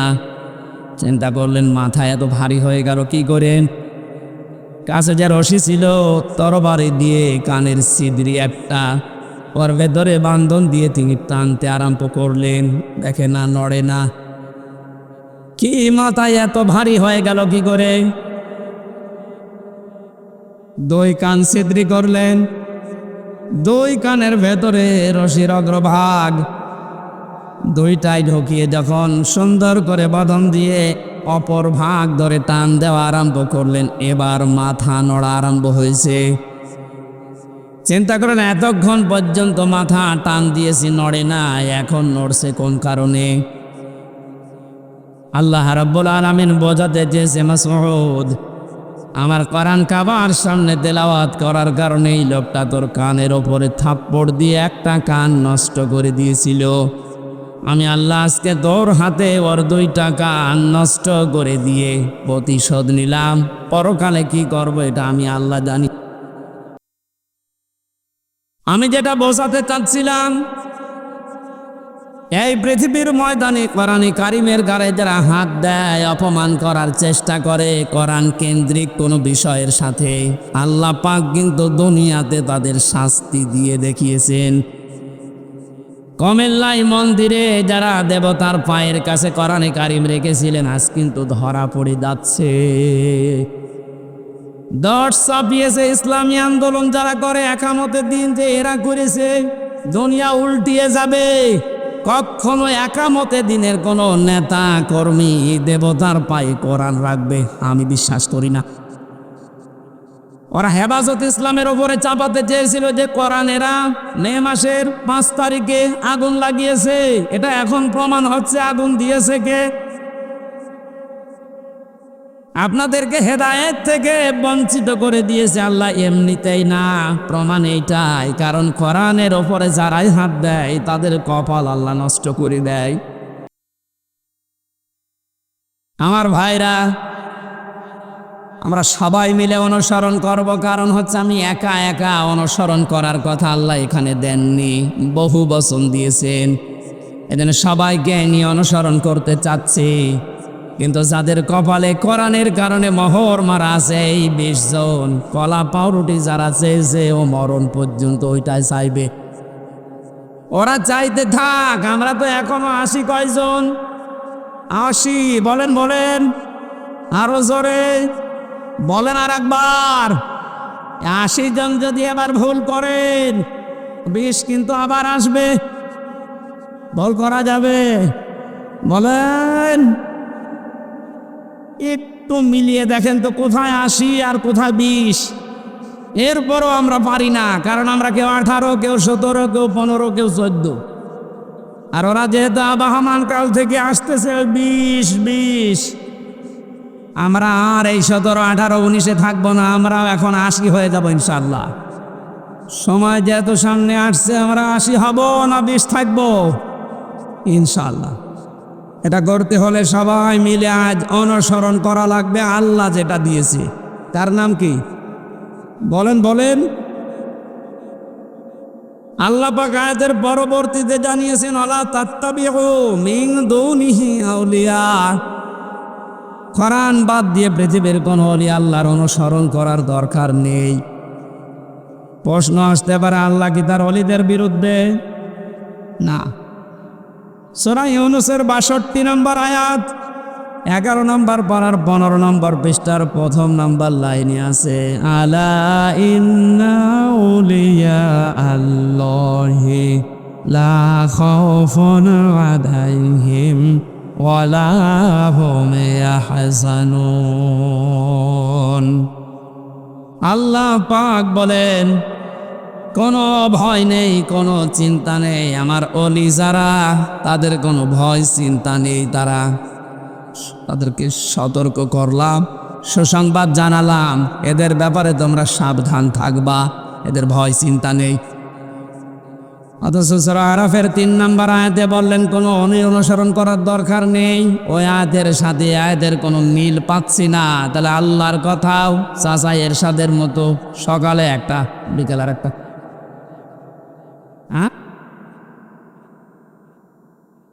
কোরআনে কারিমে আল্লাহ তো জানিয়েছেন, লা মুবাদ্দিলা লিকালিমাতি। আল্লাহর কালামের কোনো পরিবর্ধন নেই। অথচ ওখানে বললেন ওলিদের কোনো চিন্তা নেই, আর এখানে বলছেন ওলি অনুসরণ করার দরকার নেই। মুফাসসিরিন ইকরাম লিখেছেন, আয়াতের ব্যাখ্যা করতে গিয়ে আল্লাহ এই জন্যে ওলি অনুসরণ নিষেধ করেছেন। আল্লাহ খুব ভালোভাবে জানেন, কারণ বর্তমান ভবিষ্যৎ এগুলো সব জানেন কে? আরো জোরে বলেন। সব যেহেতু তার নিজের জ্ঞানী আছে, উনি আগেই জানতেন যে ভবিষ্যতে কিয়ামত পর্যন্ত আমার এমন বান্দা বান্দি দুনিয়ায় আসবে, ওরা আমি আল্লাহর চাইতে ওদের আব্বাকেই বড় মনে করবে। এই জন্যে আল্লাহ নিষেধ করেছেন কোনো আব্বার কোনো অনুসরণ করার দরকার নেই। বালিলাম্মা তাযাক্কারুন। আল্লাহ আফসোস করছেন যে আমার এই বক্তব্য শোনার পরে আমার কিছু বান্দা বান্দি ফিরে আসবে, অধিকাংশ বলই মুখ ফিরিয়ে চলে যাবে। বলেন নাউজুবিল্লাহ। এখানে কোরআন উপস্থাপনের যে ধরন আমরা শিখেছি আল্লাহর কাছ থেকে, আপনি হয়তো না বোঝার কারণে মন খারাপ করতে পারেন। 2 নম্বরে আল্লাহ যেটা জানাতে চেয়েছে ওটা আবহমান কাল থেকে আসতেছে, আল্লাহর বক্তব্যের সাথে মিলছে না। এখন আপনি কি ওই বাপ দাদার তাই মেনে চলবেন, না আল্লাহর বর্ণনা করাটা? এখানে আর একটা বিষয়, একটা মাসলা পাওয়া যায়। আজ যারা অন্ধ অনুসরণ করে ইসলামকে, দিনকে মানার চেষ্টা চালাচ্ছেন, এদেশে আছে। এই কারণে বলছি, পৃথিবীতে শুধু মুহাম্মদুর রাসূলুল্লাহ সাল্লাল্লাহু আলাইহি ওয়াসাল্লামকে বাদ দিয়ে কাউকে অন্ধ অনুসরণ করা জায়েজ নেই। কেন জায়েজ নেই? কারণ উসওয়াতুন হাসানা এই শব্দটা শুধুমাত্র মুহাম্মদুর রাসূলুল্লাহকে আল্লাহ দিয়েছেন। পৃথিবীর কাউকে আল্লাহ উসওয়াতুন হাসানা এটার গ্যারান্টি দেয়নি। লাকাদ কানা লাকুম ফি রাসূলিল্লাহি উসওয়াতুন হাসানা। অবশ্যই তোমাদের জন্য মহত্তম আদর্শ লুকিয়ে রেখেছি আমি আল্লাহ রাসূলুল্লাহর জীবনে। কার জীবনে? বলেন বলেন। আল্লাহকে এখানে বলতে পারতেন না যে আব্দুল্লাহ বিন মোহাম্মদ ইবনে আব্দুল্লাহ, তার জীবনের ভেতরে আমি লুকিয়ে রেখেছি। তার নাম তো আল্লাহ জানতেন, কেন তার নামটা এখানে উচ্চারণ না করে রাসূলুল্লাহ দিলেন? কারণ তিনি মুহাম্মদুর রাসূলুল্লাহ এই শব্দটা পেয়েছিলেন নবী হওয়ার পর থেকে। 40 বছরের আগ পর্যন্ত মানুষ তাকে আরব জাহানে বলতো আব্দুল্লাহ বিন মোহাম্মদ। আর 40 বছরে যখন তিনি কোরআন পেয়েছেন তখন শুধু আব্দুল্লাহ বিন মোহাম্মদ না, হয়ে গেছেন রাসূলুল্লাহ। তাহলে অনুসরণ করা, অনুকরণ করা মুহাম্মদ ইবনে আব্দুল্লাহকে ফরজ না রাসূলুল্লাহকে ফরজ? আশা করছি আমি যেটা বোঝাতে চাচ্ছি আপনি বুঝবেন। এই বাংলাদেশ সহ বিশ্বের বহু জায়গায় আমি গিয়ে দেখেছি দারাজ এখনো পর্যন্ত কথা বলছে আমরা নবীওয়ালা কাজ করি। হ্যাঁ, আপনি আব্দুল্লাহ বিন মোহাম্মদ ইবনে আব্দুল্লাহ, ইনি যতদিন পর্যন্ত নবী হওয়ার আগ পর্যন্ত নামে মানুষ তাকে ডাক দিয়েছে, আপনার জীবনে এই কাজগুলো আছে। কারণ তিনি ওই সময়ে সত্য কথা বলতেন, ভালো কাজের আঞ্জাম দিতেন। কোনো মানুষ যদি বিপদে পড়তেন সে এগিয়ে যেতেন। এই কাজগুলো মুহাম্মদ ইবনে আব্দুল্লাহর জীবনীতে আমরা সিরাত ইবনে হিশামে সিরাত বিশ্বকোষের ভেতর থেকে পেয়েছি। কিন্তু তিনি যখন রাসূলুল্লাহ হয়ে গেছেন তার আপন চাচা আবু লাহাব পর্যন্ত জানের শত্রু হয়ে দাঁড়িয়েছে। এই বাংলাদেশ সহ বিশ্বে আজ যারা বলেন আমরা নবীওয়ালা কাজ করি না, আপনি মুহাম্মদ ইবনে আব্দুল্লাহর কাজ করেন। রাসূলুল্লাহ নবীওয়ালা কাজ যদি কেউ দাবি করে, উনি যেমন রসুল হওয়ার পর থেকে 63 বছর, এই 23 বছরে 82 বার টার্গেট হয়েছিলেন ইহুদিদের, আপনি অন্তত 82 বার না হলেও 2 বার তো হবেন। আপনাকে ইহুদি খ্রিস্টান মুশরিক সবাই ভালোবাসে, সবাই ভালো বলে, বুঝতে হবে আপনার কাজ এখনো রাসূলুল্লাহর কাজ হয়নি। এজন্য আমাদের অনুসরণ করা দরকার এখন থেকে মুহাম্মদ ইবনে আব্দুল্লাহ না রাসূলুল্লাহর। আরো জোরে আল্লাহ রাব্বুল আলামিন রাসূলুল্লাহকে অনুসরণ অনুকরণ করার তৌফিক আমাদেরকে যেন দান করেন, বলেন আমিন। এখানে অনুসরণ করার জন্য 27টা পয়েন্ট আমি পেয়েছি তাফসিরে।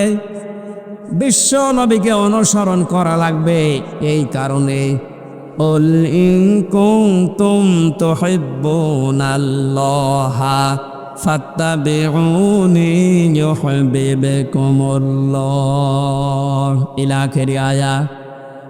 সূরা আলে ইমরানের 31 নম্বর আয়াতে আল্লাহ জানিয়েছেন, হ্যাঁ নবী, মানুষকে আপনি কথা বলেন যদি আল্লাহকে ভালোবাসিয়ে দাবি তারা করে, তারা যেন আপনার অনুসরণ করে। শব্দের দিকে খেয়াল করেন, ফাত্তাবিউনি, আমার অনুসরণ করো। এখন এই অনুসরণটা মাস্ট বি করাই লাগবে 1 থেকে 40 না 40 থেকে 63। এই সহজ কথাগুলো আপনি বুঝতে চান না, খালি ফতোয়াবাজি করেন কেন বলেন তো? 1 থেকে 40 বছর পর্যন্ত পৃথিবীতে কেউ যদি মুহাম্মদ ইবনে আব্দুল্লাহকে না মানে অনুসরণ না করে সে জান্নাতে যাবে না। একটা হাদিস দেখান, কোরআনে একটা আয়াত বলেন। কিন্তু মুহাম্মদ ইবনে আব্দুল্লাহ থেকে যখন রাসূলুল্লাহ হয়ে গেছেন, আমরা সবাই এখানে জানি উনি রাসূল হয়েছিলেন কত বছর বয়সে? আরো জোরে বলেছেন, 40 থেকে 63। কত? এই 23 বছরের 1 সেকেন্ডও যদি কেউ না মানে সে কাফের। ফতোয়া নতুন করে বানানো লাগবে? আল্লাহর কোরআন জানিয়েছে রাসূলুল্লাহকে অনুসরণ করো। ওমর রাসূল, আল্লাহ কিন্তু আমা আতাকুম মুহাম্মদ ইবনে আব্দুল্লাহ দেননি। শব্দগুলো একটু খেয়াল করে পড়তে পারেন না? আমা আতাকুম রাসূল, তোমাদের কাছে রাসূল যা নিয়ে এসেছে ফাখুযুহু, ওটা আঁকড়িয়ে ধরো। আমা নাহাকুম আনহু ফান্তাহু, জানহু হুরমার যায় রাসূলুল্লাহর দিকে। তোমাদেরকে রাসূলুল্লাহ যা নিষেধ করে ওইগুলো ছেড়ে দাও। আত্তাকুল্লাহ, আল্লাহকে ভয় করো।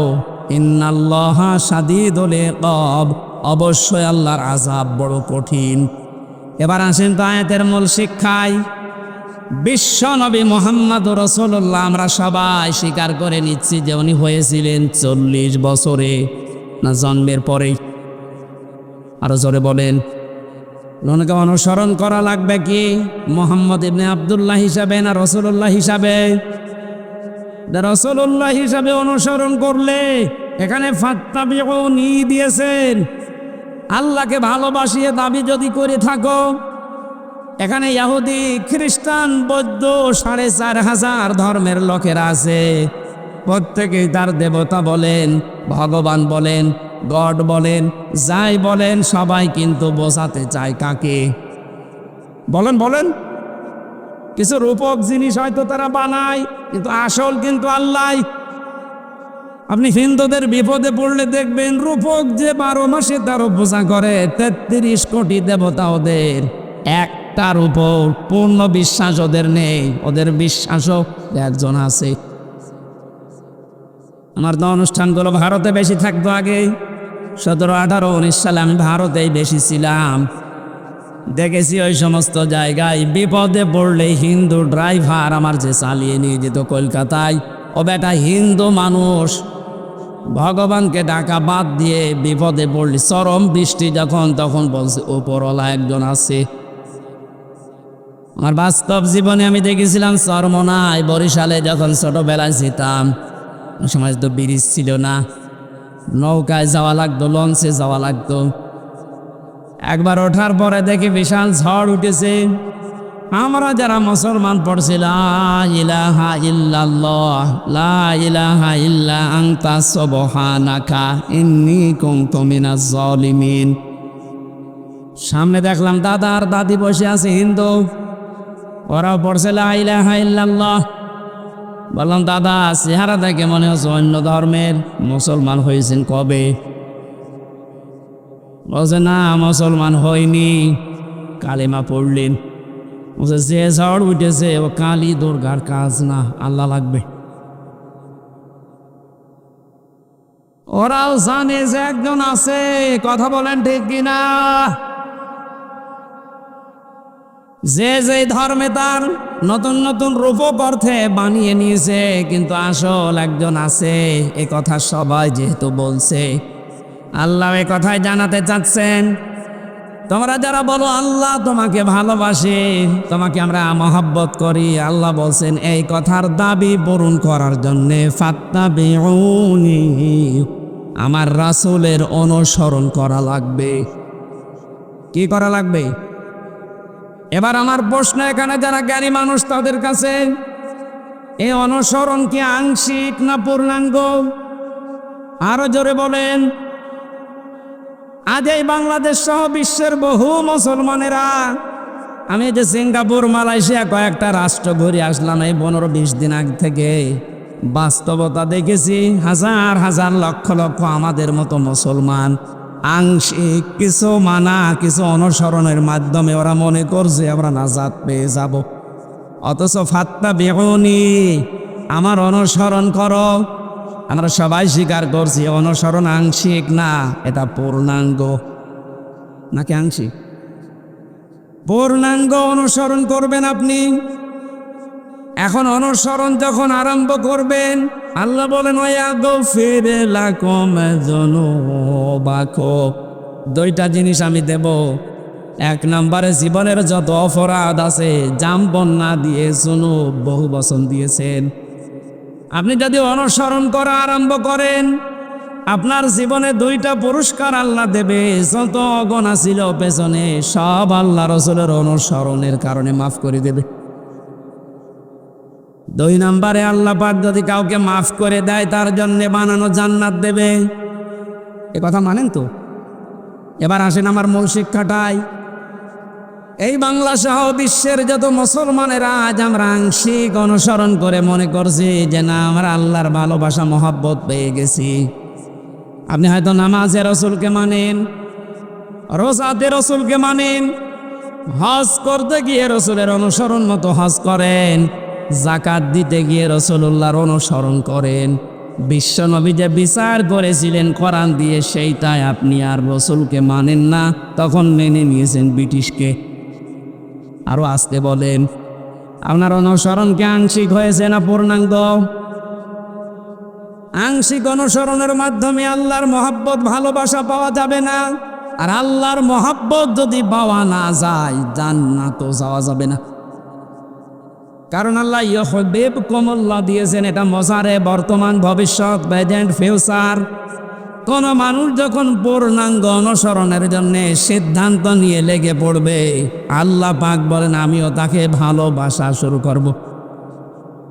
এখানে কত জ্ঞানী মানুষ আছেন, আপনার বিবেকের কাছে আপনার আমার প্রশ্ন, আপনার শরীর থেকে শুরু করেন, এ 3.5 হাত বডি, আপনার পরিবার, আপনার সমাজ, আপনার রাষ্ট্র, আপনার আন্তর্জাতিক নীতি তাকান, সব জায়গায় অনুসরণ যদি পূর্ণাঙ্গ আপনি না করেন, আল্লাহর কোরআন বলছে আপনাকে আল্লাহ এখনো ভালোবাসা আরম্ভ করে নাই।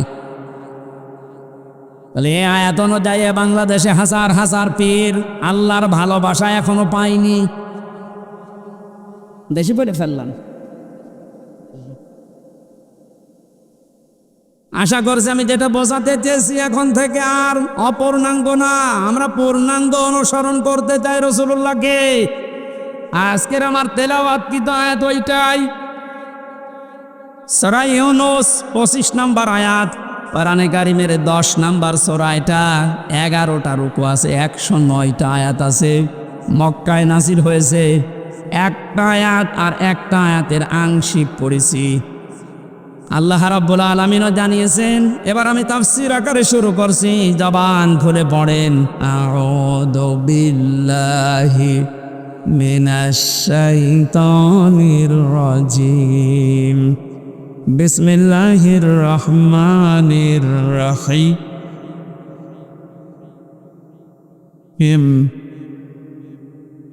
ওয়াল্লাহু ইয়াদউ ইলা দারিস সালাম। আল্লাহ পাক বলেন আমি আল্লাহ তোমাদেরকে আহ্বান জানাচ্ছি, ডাকতেছি শান্তির ঘরের দিকে। আজ বাংলাদেশ বৈষম্য বিরোধী ছাত্র আন্দোলনের মাধ্যমে যে 9টা দফা দিয়েছিল, ওই দফাগুলো একটা একটা করে একটু পড়ে দেখেন। আমি তো মিলিয়ে দেখেছি এ আয়াতের বাস্তব প্রতিফলন ওই 9টা। আমি ওগুলো সব নোট করেছি, একটা একটা করে আপনি মিলাবেন এখন থেকে।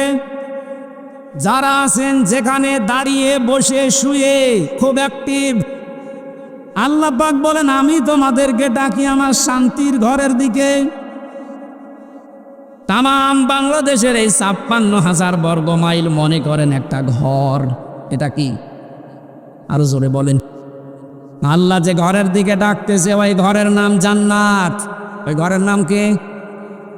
8টা জান্নাতের যে দরজা আমরা নাম শুনি, জান্নাতের দরজা 8টা নাই 100টার উপরে আমি কোরআনে পেয়েছি। এ বিষয়ে একটা বইও লিখেছিলাম ওই সময়, যে জান্নাতের স্তর 100টা। তার ভেতরে দারুস সালাম একটা দরজার নাম।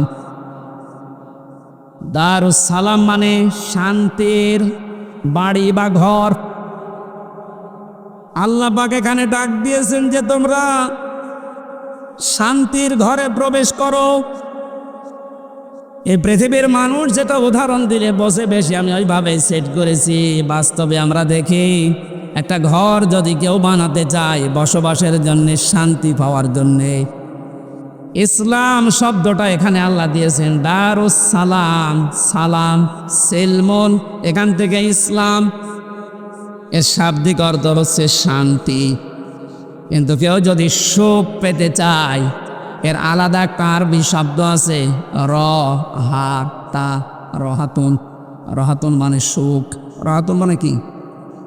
ঘরের ভেতরে মানুষ সুখ পাওয়ার জন্যই প্রবেশ করে।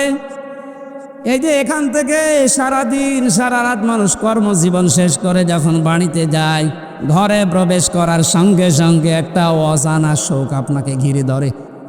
আপনি একটা টের পান না। বাইরে যতক্ষণ আগে ততক্ষণ একটা আতঙ্ক কাজ করে, একটা ভয় ভয় কাজ করে। অথচ ঘরের ভেতরে 4 দেওয়াল দিয়ে যেটা আটকানো, কি আছে ওর ভেতরে, ওখানে গেলে একটা আলাদা শান্তি, ওই ভয়টা আল্লাহ যেন দূর করে দেয়। কথা বলেন ঠিক কিনা? আল্লাহ বলেন আমি এমন একটা ঘরের দিকে তোমাদেরকে ডাকছি যে ঘরে প্রবেশ করলেই তোমরা সুখ আর শান্তি দুইটাই পেয়ে যাবে। যে তোমরা এখন একটা ঘর বানাবো, ঘর বানাতে প্রথমে খুঁটি দেওয়া লাগে। কি দেওয়া লাগে?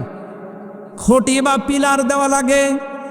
আল্লাহ যে ঘর বানাতে আমাদেরকে নির্দেশ দিচ্ছে যে শান্তির ঘরে প্রবেশ করো, এই ঘর যদি 56,000 বর্গ মাইলকে আপনি বানাতে চান তাহলে 4টা খুঁটি আল্লাহর কাছ থেকে নেওয়া লাগবে।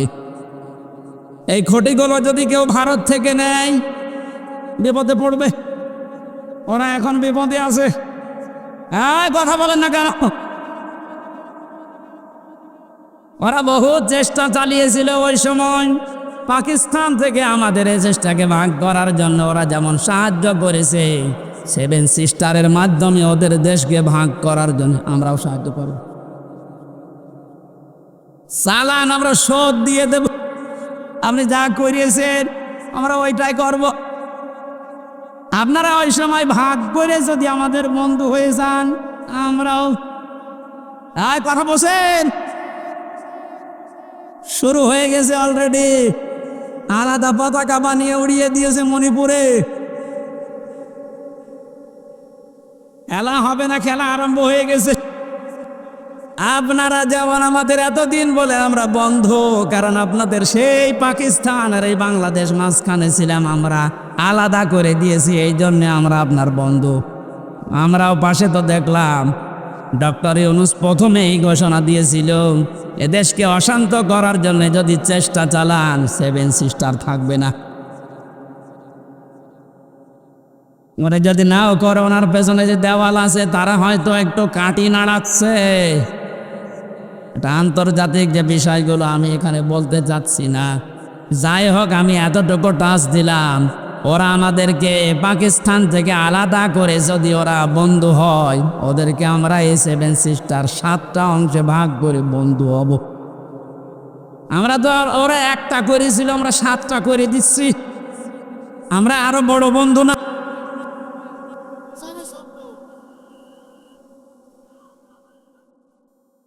যশোরবাসী এবার খেয়াল করেন, না আমরা শুধু ভারত থেকে না, চীন থেকে না, রাশিয়া থেকে না, আমেরিকা না, কারো কাছ থেকে খুঁটি নিতে চাই না। আল্লাহ যে খুঁটি দিয়েছে শান্তির ঘর বানাতে, আমরা ওই খুঁটি নেব। আমার কথার অর্থ বোঝার চেষ্টা করেন, খুব খেয়াল করে শুনবেন। আমি কোরআনে কারিম থেকে পেয়েছি, 1 নম্বরে আল্লাহ পাক বুনিয়াল ইসলাম আলা খামসিন শাহাদাতি আল্লাহ ইলাহা ইল্লাল্লাহ। এই যে হাদিসটার ভেতরে 5টা বিষয় আছে, তার 4টা খুঁটি আমি সেট করেছি। নামাজ, রোজা, হজ আর যাকাত, এই 4টা খুঁটি মজবুত ভাবে গেড়ে দেওয়া লাগবে। খুঁটি থাকলে হয় না। ঘরকে শান্তির ঘর বানাতে হলে বেড়া দেওয়া লাগে। কথা বলেন না কেন? কোরআনে কারিম থেকে আমি বেড়া বের করেছি 4টা। 1 নম্বরে বেড়া, 1 নম্বরে বেড়ার নাম হচ্ছে রাজনীতির বেড়া। এটা যেত চলছে এখন দেশে, এটা পরিষ্কার করা লাগবে। 4টা বেড়া দিতে হয়, 4দিকে দেওয়াল দেওয়া লাগে। 1 নম্বর দেওয়াল তুলতে হবে রাজনীতির দেওয়াল। এটা অলরেডি আরম্ভ হয়ে গেছে এখন। যেহেতু আমরা শান্তির ঘর চাই, আর পৃথিবীতে শান্তির ঘরের দেওয়াল দিতে হলে রাজনীতি, এটা লেনিনের কার্ল মার্ক্সের না, রাজনীতি নেওয়া লাগবে রাসূলুল্লাহ। আর এবার রাসূলুল্লাহর রাজনীতি কি? এবার তাকান, সূরা নিসা 5 নম্বর পারা 6 নম্বর পৃষ্ঠা 9 নম্বর লাইনের 59 নম্বর আয়াতের প্রথম অংশে আছে।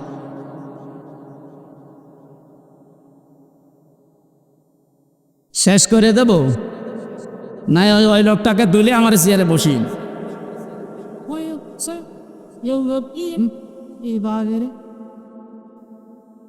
সুবহানাল্লাহ, আলহামদুলিল্লাহ, লা ইলাহা ইল্লাল্লাহ।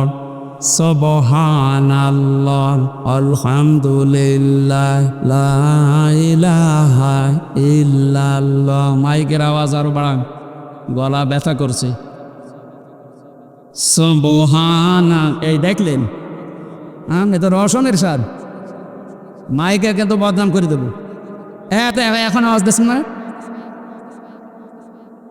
আমার গলাটা নষ্ট করার জন্য গানতে আছেন না? আপনার আওয়াজ থাকতে আওয়াজ না বাড়িয়ে রেখে দিয়েছেন কোন কারণ?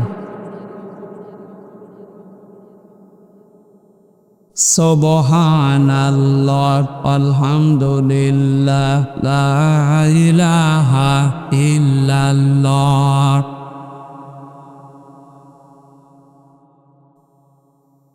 ফ্যানটা একটু সাইলেন্ট থাক। লা ইলাহা ইল্লাল্লাহ মুহাম্মাদুর রাসূলুল্লাহ।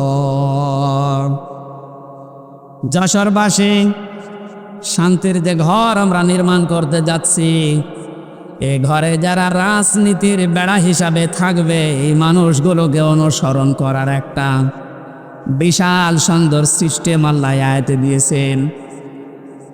আল্লাহ পাক বলেন, আমাকে অনুসরণ করো, আমার রাসূলকে অনুসরণ করো। তোমাদের ভেতরে যারা রাজনীতি করবে, নেতা হবে, নেতৃত্ব দেবে, তাদেরকে অনুসরণ করবা। কিন্তু শিক্ষা হচ্ছে আতিউ, এই শব্দটা এটা একটা ফেল, এটা ভার্ব, এটা ক্রিয়া। এটা আল্লাহ নিজের নামে আর রাসূলের নামে দিয়েছেন, কিন্তু উলিল আমর যারা রাজনীতি করবে, নেতৃত্ব দেবে, নেতা হবে, তাদের আগে দেননি। ও বাংলার মুসলমানেরা, এমন একটা ঘর যে তোমরা নির্মাণ করতে যাচ্ছি, যে ঘরে প্রবেশ করলে কোনো ভয় থাকবে না। হ্যাঁ, কথা বলেন এখন, কোনো চিন্তা থাকবে না। বলেন বলেন, এমন একটা ঘরে আমরা যেতে প্রবেশ করতে ইচ্ছা করছি বা প্রবেশ করব বলে আশা করছি, যে ঘরের ভেতরে, ঘরের এরিয়াতে গেলে কোনো চিন্তায় থাকবে না। ঘরের পাশে যে যদি ছিনতাইকারী ধরে, ঘরের ভেতরে যারা বসবাস করছে, ওরা দা নিয়ে, খন্তা নিয়ে, বটি নিয়ে, কথা বুঝতেছেন, বাড়ির ভেতর থেকে এসে ছিনতাইকারীকে এই জেনাইদার সাবেক এমপির মতো টোকরা টুকরা করে ফেলবে। আমার মনে হচ্ছে এরা না বুঝে চিল্লাচ্ছে। না, আমি জানি আপনারা বুঝে ফেলেছেন। শান্তির যে ঘর আমরা বানাতে যাচ্ছি, প্রবেশ করতে যাচ্ছি যে সিস্টেমগুলো দিয়ে, রাজনীতির এই বেড়া দেওয়ার জন্যে, দেওয়াল দেওয়ার জন্য আমাদের সামনে যারা আসবে রাজনীতি করতে, এই বেড়া দেওয়ার আগে দেখতে হবে আল্লাহ রসুলকে মেনে চলে কিনা। এই জন্য আতিউটা আল্লাহ উলিল আমর রাজনীতি নেতাদের আগে দেননি। এখন থেকে সিদ্ধান্ত নিয়ে বাড়ি যাবেন আজকে। এই বেড়াটা যেহেতু সামনে দেওয়া লাগবে শান্তির ঘরে, সুতরাং আল্লাহ রসুলকে যদি আমার বাবা হয়েও মেনে না চলে, ওই বাবাকে আমি ভোট দেব না। আর আমার আত্মীয় না, দূরের মানুষ, ও যদি আল্লাহ রসুলকে মেনে চলে, ওর দ্বারা দুনিয়া এবং আখিরাতে আমার কাজ হবে। এটা কাজ হবে ওর দ্বারা, এটা আমি বানালাম। বলেন, সূরা নিসা 5 নম্বর পারার 10 নম্বর পৃষ্ঠার 12 নম্বর লাইনের 85 নম্বর আয়াতে আছে, মাইয়াশ ফাশাফাতান হাসানাতাই ইয়াকুল্লাহু নাসিবুম মিনহা ইলা আখির আয়া। দলিলগুলো লম্বা করছি না, গরমই আমার ভেতরে ঘেমে যাচ্ছে, জন্য তাড়াতাড়ি করছি। দুনিয়ায় যারা একটা ভালো কাজে সুপারিশ করবে, ভোট দেবে, রায় দেবে, সমর্থন জানাবে, ওই লোকটা চেয়ার পাওয়ার পরে যে ভালো কাজ করে সওয়াব পাবে, আপনি শুধু এই রায় দেওয়ার কারণে একই সওয়াব পাবেন। যেই লোকটা এই কাজ করে আমাকে উপকার করছে দুনিয়া এবং আখিরাতে, সে যদি আমার দুলা ভাই না হয়, আমার বাবা না হয়, ও যদি আল্লাহ রসুলকে মেনে চলতে পারে, ওকে আমি সমর্থন জানাবো, সাপোর্ট করব, সুপারিশ করব। কারা এই মতের সাথে রাজি আছেন দেখি? লিল্লাহে তাকবীর।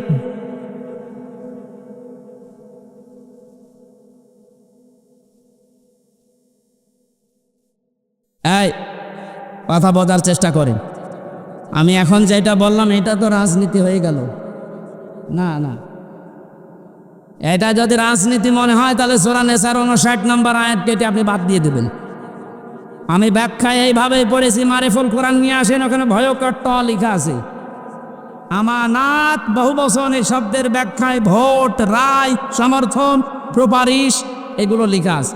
এখন আপনি তাফসীর মাহফিল লিখে দিয়েছেন, আমি শব্দের ব্যাখ্যায় যদি ওই শব্দগুলো না বলে শুধু আমানত বলি, আপনি তো বুঝবেন না। আর আপনি যদি বোঝেনও না, বোঝা ভান করে থাকবে। এখন আর ভান করার অভ্যাস আছে না, 5 তারিখের আগে ছিল। এখন আর ভান করার অভ্যাস নেই, যা পড়ি ওইটাই বলি ইনশাল্লাহ। আগে তো এই যশোরে যাওয়ার জন্য সে কুষ্টিয়া ঘুরে আসতাম, এখন একেবারে সরাসরি চূড়ামন কাটি দিও।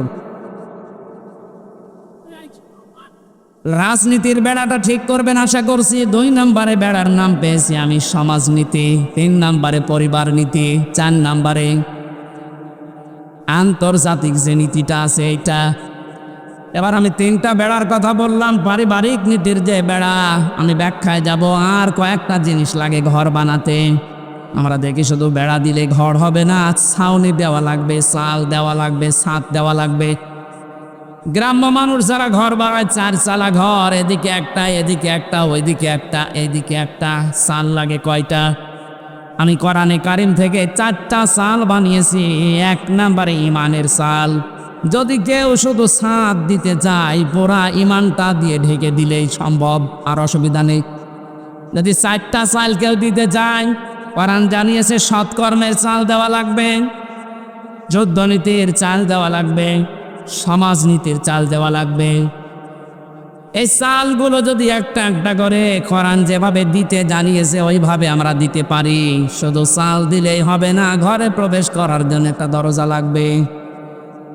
আল্লাহ পাক যে দরজার ঘোষণা দিয়েছেন কোরআনে, লা ইলাহা ইল্লাল্লাহু মুহাম্মাদুর রাসূলুল্লাহ। আল্লাহর এই শান্তির ঘরে যদি কেউ প্রবেশ করতে চান, তাহলে এই কালেমা পড়ে এই দরজা দিয়ে প্রবেশ করা লাগবে। গত পরশুদিন আমার চুয়াডাঙ্গায় ছিল, স্বামী স্ত্রী 2 জন এই দরজা দিয়ে অলরেডি প্রবেশ করেছে। এর কয়েকদিন আগে ছিল গাইবান্ধা, সরঞ্জিত নাকি নাম যেন, এই লোকটাও এই দরজা দিয়ে আল্লাহর এই শান্তির ঘরে অলরেডি প্রবেশ করেছে। প্রতিদিন প্রতিনিয়ত আজকেও দেখলাম 26 জন আল্লাহর এই কালেমা পড়ে এই দরজা দিয়ে অলরেডি শান্তির ঘরে ঢুকে পড়েছে। আমরা তো আগে থেকেই ঢুকে বসে আছি। আল্লাহ যে ঘর বানাতে বললেন, এই ঘরের দরজার নাম কালেমা। নাম কি? জবান খুলে একবার পড়েন, লা ইলাহা।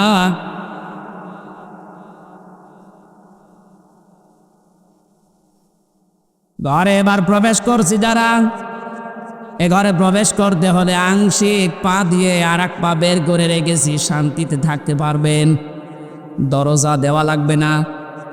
বলেন, দরজা যদি কেউ দিতে চায়, কোরআনে কারিম জানাচ্ছে, ইয়া আইয়ুহাল্লাযীনা আমানু দুখুলু ফিস-সিলমি কাফা।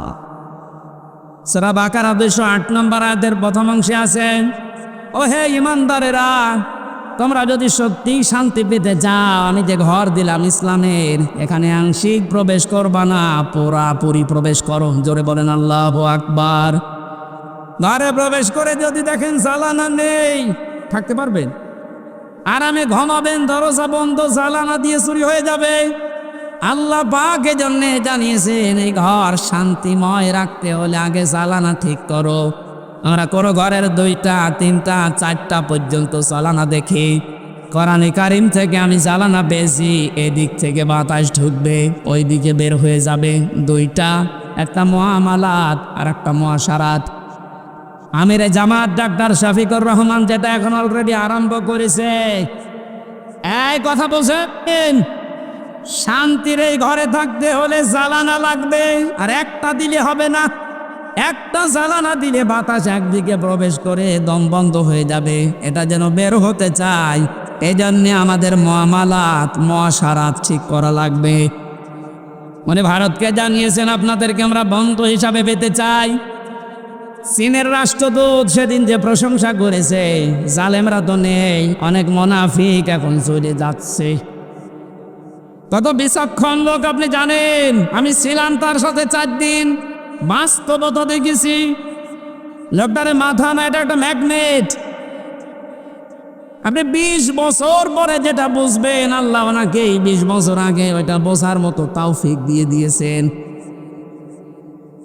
ওনার যে স্যাক্রিফাইস, ওনার যে বিচক্ষণতা, যে তাওয়াক্কুল ভেতরে আছে, আর যে ইখলাস নিয়ে উনি কাজ করে, আমার আল্লাহ মনে হয় এই কারণে ওনাকে আস্তে আস্তে তুলে দিচ্ছে। আপনি যত ষড়যন্ত্র করেন রুখতে পারবেন না। ওনার প্রতিটি পদক্ষেপ আমার মনে হয় তাহাজ্জুদের নামাজ পড়ে সিদ্ধান্ত নিয়ে তারপরে করে।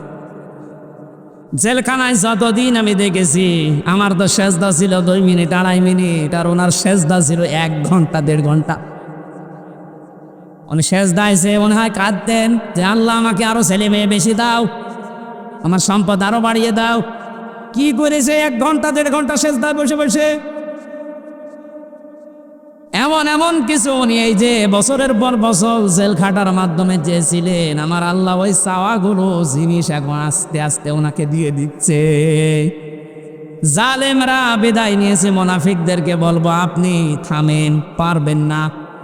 কারণ ওনার যে মুআমালাত, ওনার যে মুআশারাত, যে বিচক্ষণতা। কোথায়? কুষ্টিয়ায় 3 জন হসপিটালে ভর্তি আছে, কুষ্টিয়ার জেলা আমির জানে না। উনি আছে কক্সবাজারে, ওখান থেকে জেলা আমিরকে কল দিয়ে বলছে 3 জন আপনার জেলায় হাসপাতালে কিছুক্ষণ আগে অ্যাক্সিডেন্ট করে পড়ে আছে, আপনি কোথায়? বলেন তো তার দূরদর্শিতা কত দূর। সেরকম একটা জেলা না, 64টা জেলা বাংলাদেশে।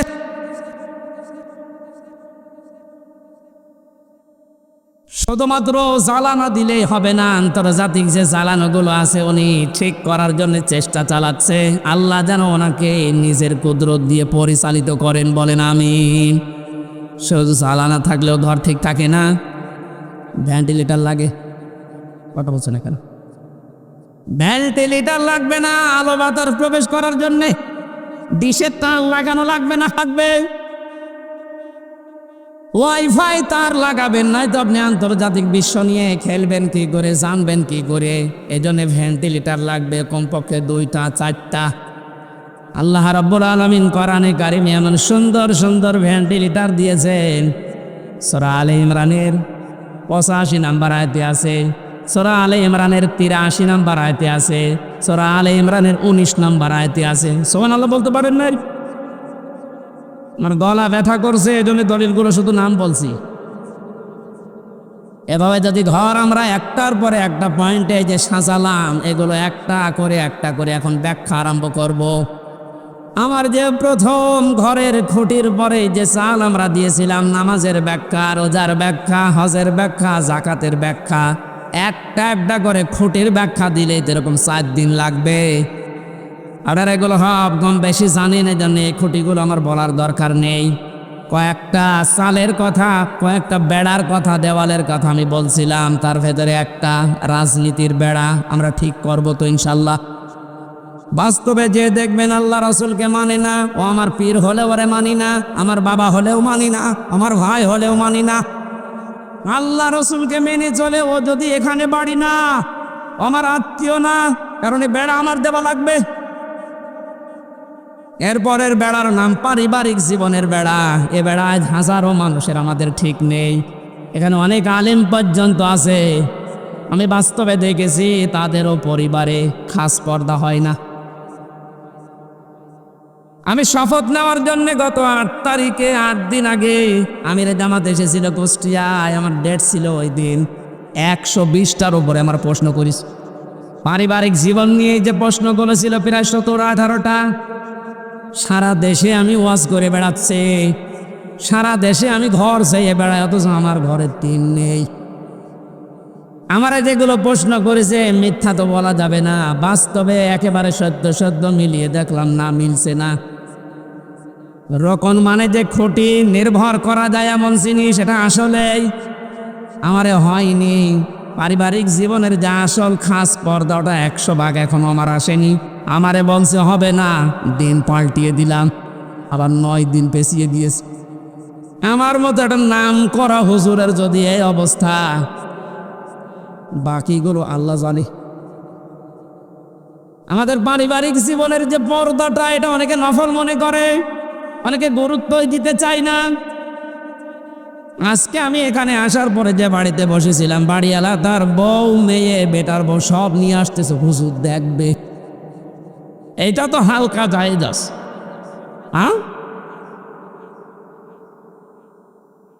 মেয়েদের পর্দা পারিবারিক জীবনে যে ফরজ, এটা অনেকে জানেই না। এজন্য একামতে দিনের ক্ষতি হওয়ার জন্যে, আমি আরবিটা বললাম নাই, ক্ষতি হওয়ার জন্যে অনেক কাঠ খড়ি পোড়ানো লাগে। সত্যি যদি কোনো মানুষ একনিষ্ঠভাবে এখলাসের সাথে ক্ষতি হিসাবে কাজ করতে যায়, আমার যতটুকু বাস্তবতা দেখলাম 120টা প্রশ্নের ভেতরে আল্লাহ তাকে জান্নাত দিয়ে দেবেন। আমাদের পারিবারিক জীবনে স্বামী স্ত্রীর যে সম্পর্কটা হওয়ার কথা ছিল, এখন আস্তে আস্তে ভারতের চ্যানেলগুলো থেকে, আশপাশের মানুষের ব্যবহার থেকে আমরা সব নষ্ট করে ফেলেছি। অধিকাংশ স্ত্রীর স্বামীর ওপরে শ্রদ্ধা নেই, ভক্তি নেই, খালি ভুল ধরার চেষ্টায় থাকে। এরকম বউ নেই। আরো আসতে বলেন, এ পৃথিবীতে যত খারাপ স্বামী হোক, ফেরাউনের মতো এত খারাপ স্বামী কারো কপালে জুটেছে? নিজের স্ত্রীর হাতে প্রেক লাগিয়েছে, পায়ের ভেতরে প্রেক লাগিয়েছে, কপালের ভেতরে শলাকা দিয়েছে, মাথার ওপরে গরম তেল ঢেলে দিচ্ছে। হযরতে জিবরাইলকে আল্লাহ বললেন, জান্নাতটা নিয়ে ধরো আমারে বান্দির সামনে। হযরতে আসিয়া জান্নাত দেখার পরে বলতে পারতেন, আল্লাহ তুমি আমার মরণ দিয়ে জান্নাতে প্রবেশ করাও। তিনি বলেননি। তিনি বলেছিলেন, মাবুদ তুমি জান্নাত আমার সামনে পাঠিয়ে দিয়েছ, আমি এইটা চাই না, আমি চাই তুমি যেখানে আসো ওই জায়গায় একটা ঘর আমার জন্য আলাদা বানাও, যেন ওখানে বসে বসে সব সময় তোমাকে দেখা যায়। আমার উপরে অত্যাচার চলছে, জুলুম চলছে, তোমার আবার যেন রাগ হয়ে না যায়। ওয়ানাজ্জিনি মিন ফিরআউনা ওয়া আমালিহি ওয়ানাজ্জিনি মিনাল কওমিজ যালিমিন। আরবি গ্রামার যারা বোঝে জিজ্ঞাসা করেন, এক আলিফ করে আল্লাহ টান দিয়েছেন, ওয়ানাজ্জিনি, আমাকে তুমি বাঁচাও। এই যে অত্যাচার করে আমার স্বামী নিজে আর লোক দিয়ে করায়, এই জালেমদের হাত থেকে তুমি আমাকে বাঁচাও। কিন্তু আল্লাহ তুমি রাগ করে আমার স্বামীর উপরে গজব দিও না। এত বড় কঠিন বিপদের ভেতরও স্বামীর জন্য বরদোয়া দেয়নি। আর আমার আপনার বউ, সারা জীবন আপনি মাটি করে দেবেন খাটতে খাটতে, মাথার ঘাম পায়ে ফেলে চুল উঠে যাচ্ছে আপনার। একদিন যদি একটা সাবান কম হয়, ফোঁটা দিয়ে ফোঁটা বের করে ফেলবে। বরদোয়া তো আছে বাংলা আরবি মিলে না। আমরা এরকম পারিবারিক জীবন চাই না। বিশ্ব নবী মুহাম্মদ রাসূলুল্লাহর স্ত্রীর দিকে তাকান, তার পারিবারিক জীবন কেমন ছিল। হযরতে আয়েশা বলেন, মুহাম্মদ রাসূলুল্লাহ আমার স্বামী, তাকে আমি গোসল করাতেছিলাম, হঠাৎ রক্ত আর পানি প্রবাহিত হয়ে যাচ্ছিল। নবীজি বললেন, আয়েশা পানির ভেতরে রক্তের মতো লাল কি দেখা যায়? হযরতে আয়েশা বলেন, হে রাসূল, আপনি যখন গোসল করার জন্য টুলের উপরে বসেছিলেন, ওর একটা পায়া আমার পায়ের উপরে পড়েছিল, আঙ্গুল ফেটে রক্ত বের হচ্ছে। বললেন, একটু বলতে পারলেন না আমাকে? আমি আগেই উঠে পড়তাম। হযরতে আয়েশা বলেন, হে রাসূল, এটা তো আমার পায়ের আঙ্গুল ফাটা, রক্ত বের হয়েছে। যদি কলিজা ফেটে রক্ত বের হতো, আমার স্বামীকে আমি উঠতে বলতে পারতাম না। এরকম ভক্তি শ্রদ্ধা করা বউ তো ঘরে ঘরে। কার বউ এরকম? একটু হাত তোলেন তো। এই মহিলারা আছে কনে গো? একটা মানুষও হাত তোলো। কিসের ওয়াজ করব? আমাদের এই যে বেড়া আছে দেওয়ালে, দেওয়াল নড়বড়ে জানা যাচ্ছে, কিসের সুখ পাবেন এই দেওয়ালের ভেতরে? কি আশ্চর্য! যশোরের মা বোনেরা একটা স্বামীও হাত তোলে নাই। আলহামদুলিল্লাহ বলবো না নাউজুবিল্লাহ বলবো? আমি জেলখানায় দেখেছিলাম 100 জনের প্রায় 70 জন জেল খাটতেছে এই পারিবারিক জীবনের কারণে। বই মেরে ফেলেছে, না আদা মারা করেছে, যাই যৌতুকের কারণে। এই সমস্ত বিষয় নিয়ে ওখানে বসে বসে আমি একটা বই লিখেছি, দাম্পত্য জীবনে কলহ এবং সমাধান কি। মেয়েদের জন্য বিশেষ করে গাড়িতে আছে কিনা জানি না, আছে, ওটা নিয়ে যাবেন বর জন্যে, পরে বলবেন এটা শেষ করো। মেয়েকে বিয়ে দেওয়ার আগে ওটা পড়াবেন। 120 পৃষ্ঠা লেখা আছে, দেওয়ার সময় গাড়ি থেকে নিয়ে ওদের পড়ান। পারিবারিক জীবনের যে এই যে দেওয়ালটা বেড়াটা, এটা আমাদের ঠিক করা দরকার। নয়তো আপনারও জীবনে এই জল্লাদ শাহজাহান এবং এখন যে জল্লাদ আছে কেন্দ্রীয় কারাগারে, এর নাম ইলিয়াস। এই বৌমারা কেসে জেল খাটতেছে। আমাদের কপালে ওইরকম আবার এসে যাবে কিনা আল্লাহ জানি। এই জন্য ওইটা নিয়ে পড়ান, পারিবারিক জীবনের এই দেওয়ালটা বেড়াটা ঠিক করেন। আল্লাহ এরকম একটা শান্তির ঘর আমাদেরকে তৈরি করার তৌফিক দিন, যে ঘরের ভেতরে প্রবেশ করলেই শান্তি পাওয়া যায়। আল্লাহ আমাদেরকে দোয়াও শিখিয়েছেন, আমরা ওই দোয়াই আরম্ভ করছি। নেন, রব্বানা হাব লানা মিন আজওয়াজিনা ওয়া যুররিয়াতিনা কুররাতা আয়ুনি ওয়াজআলনা লিল মুত্তাকিনা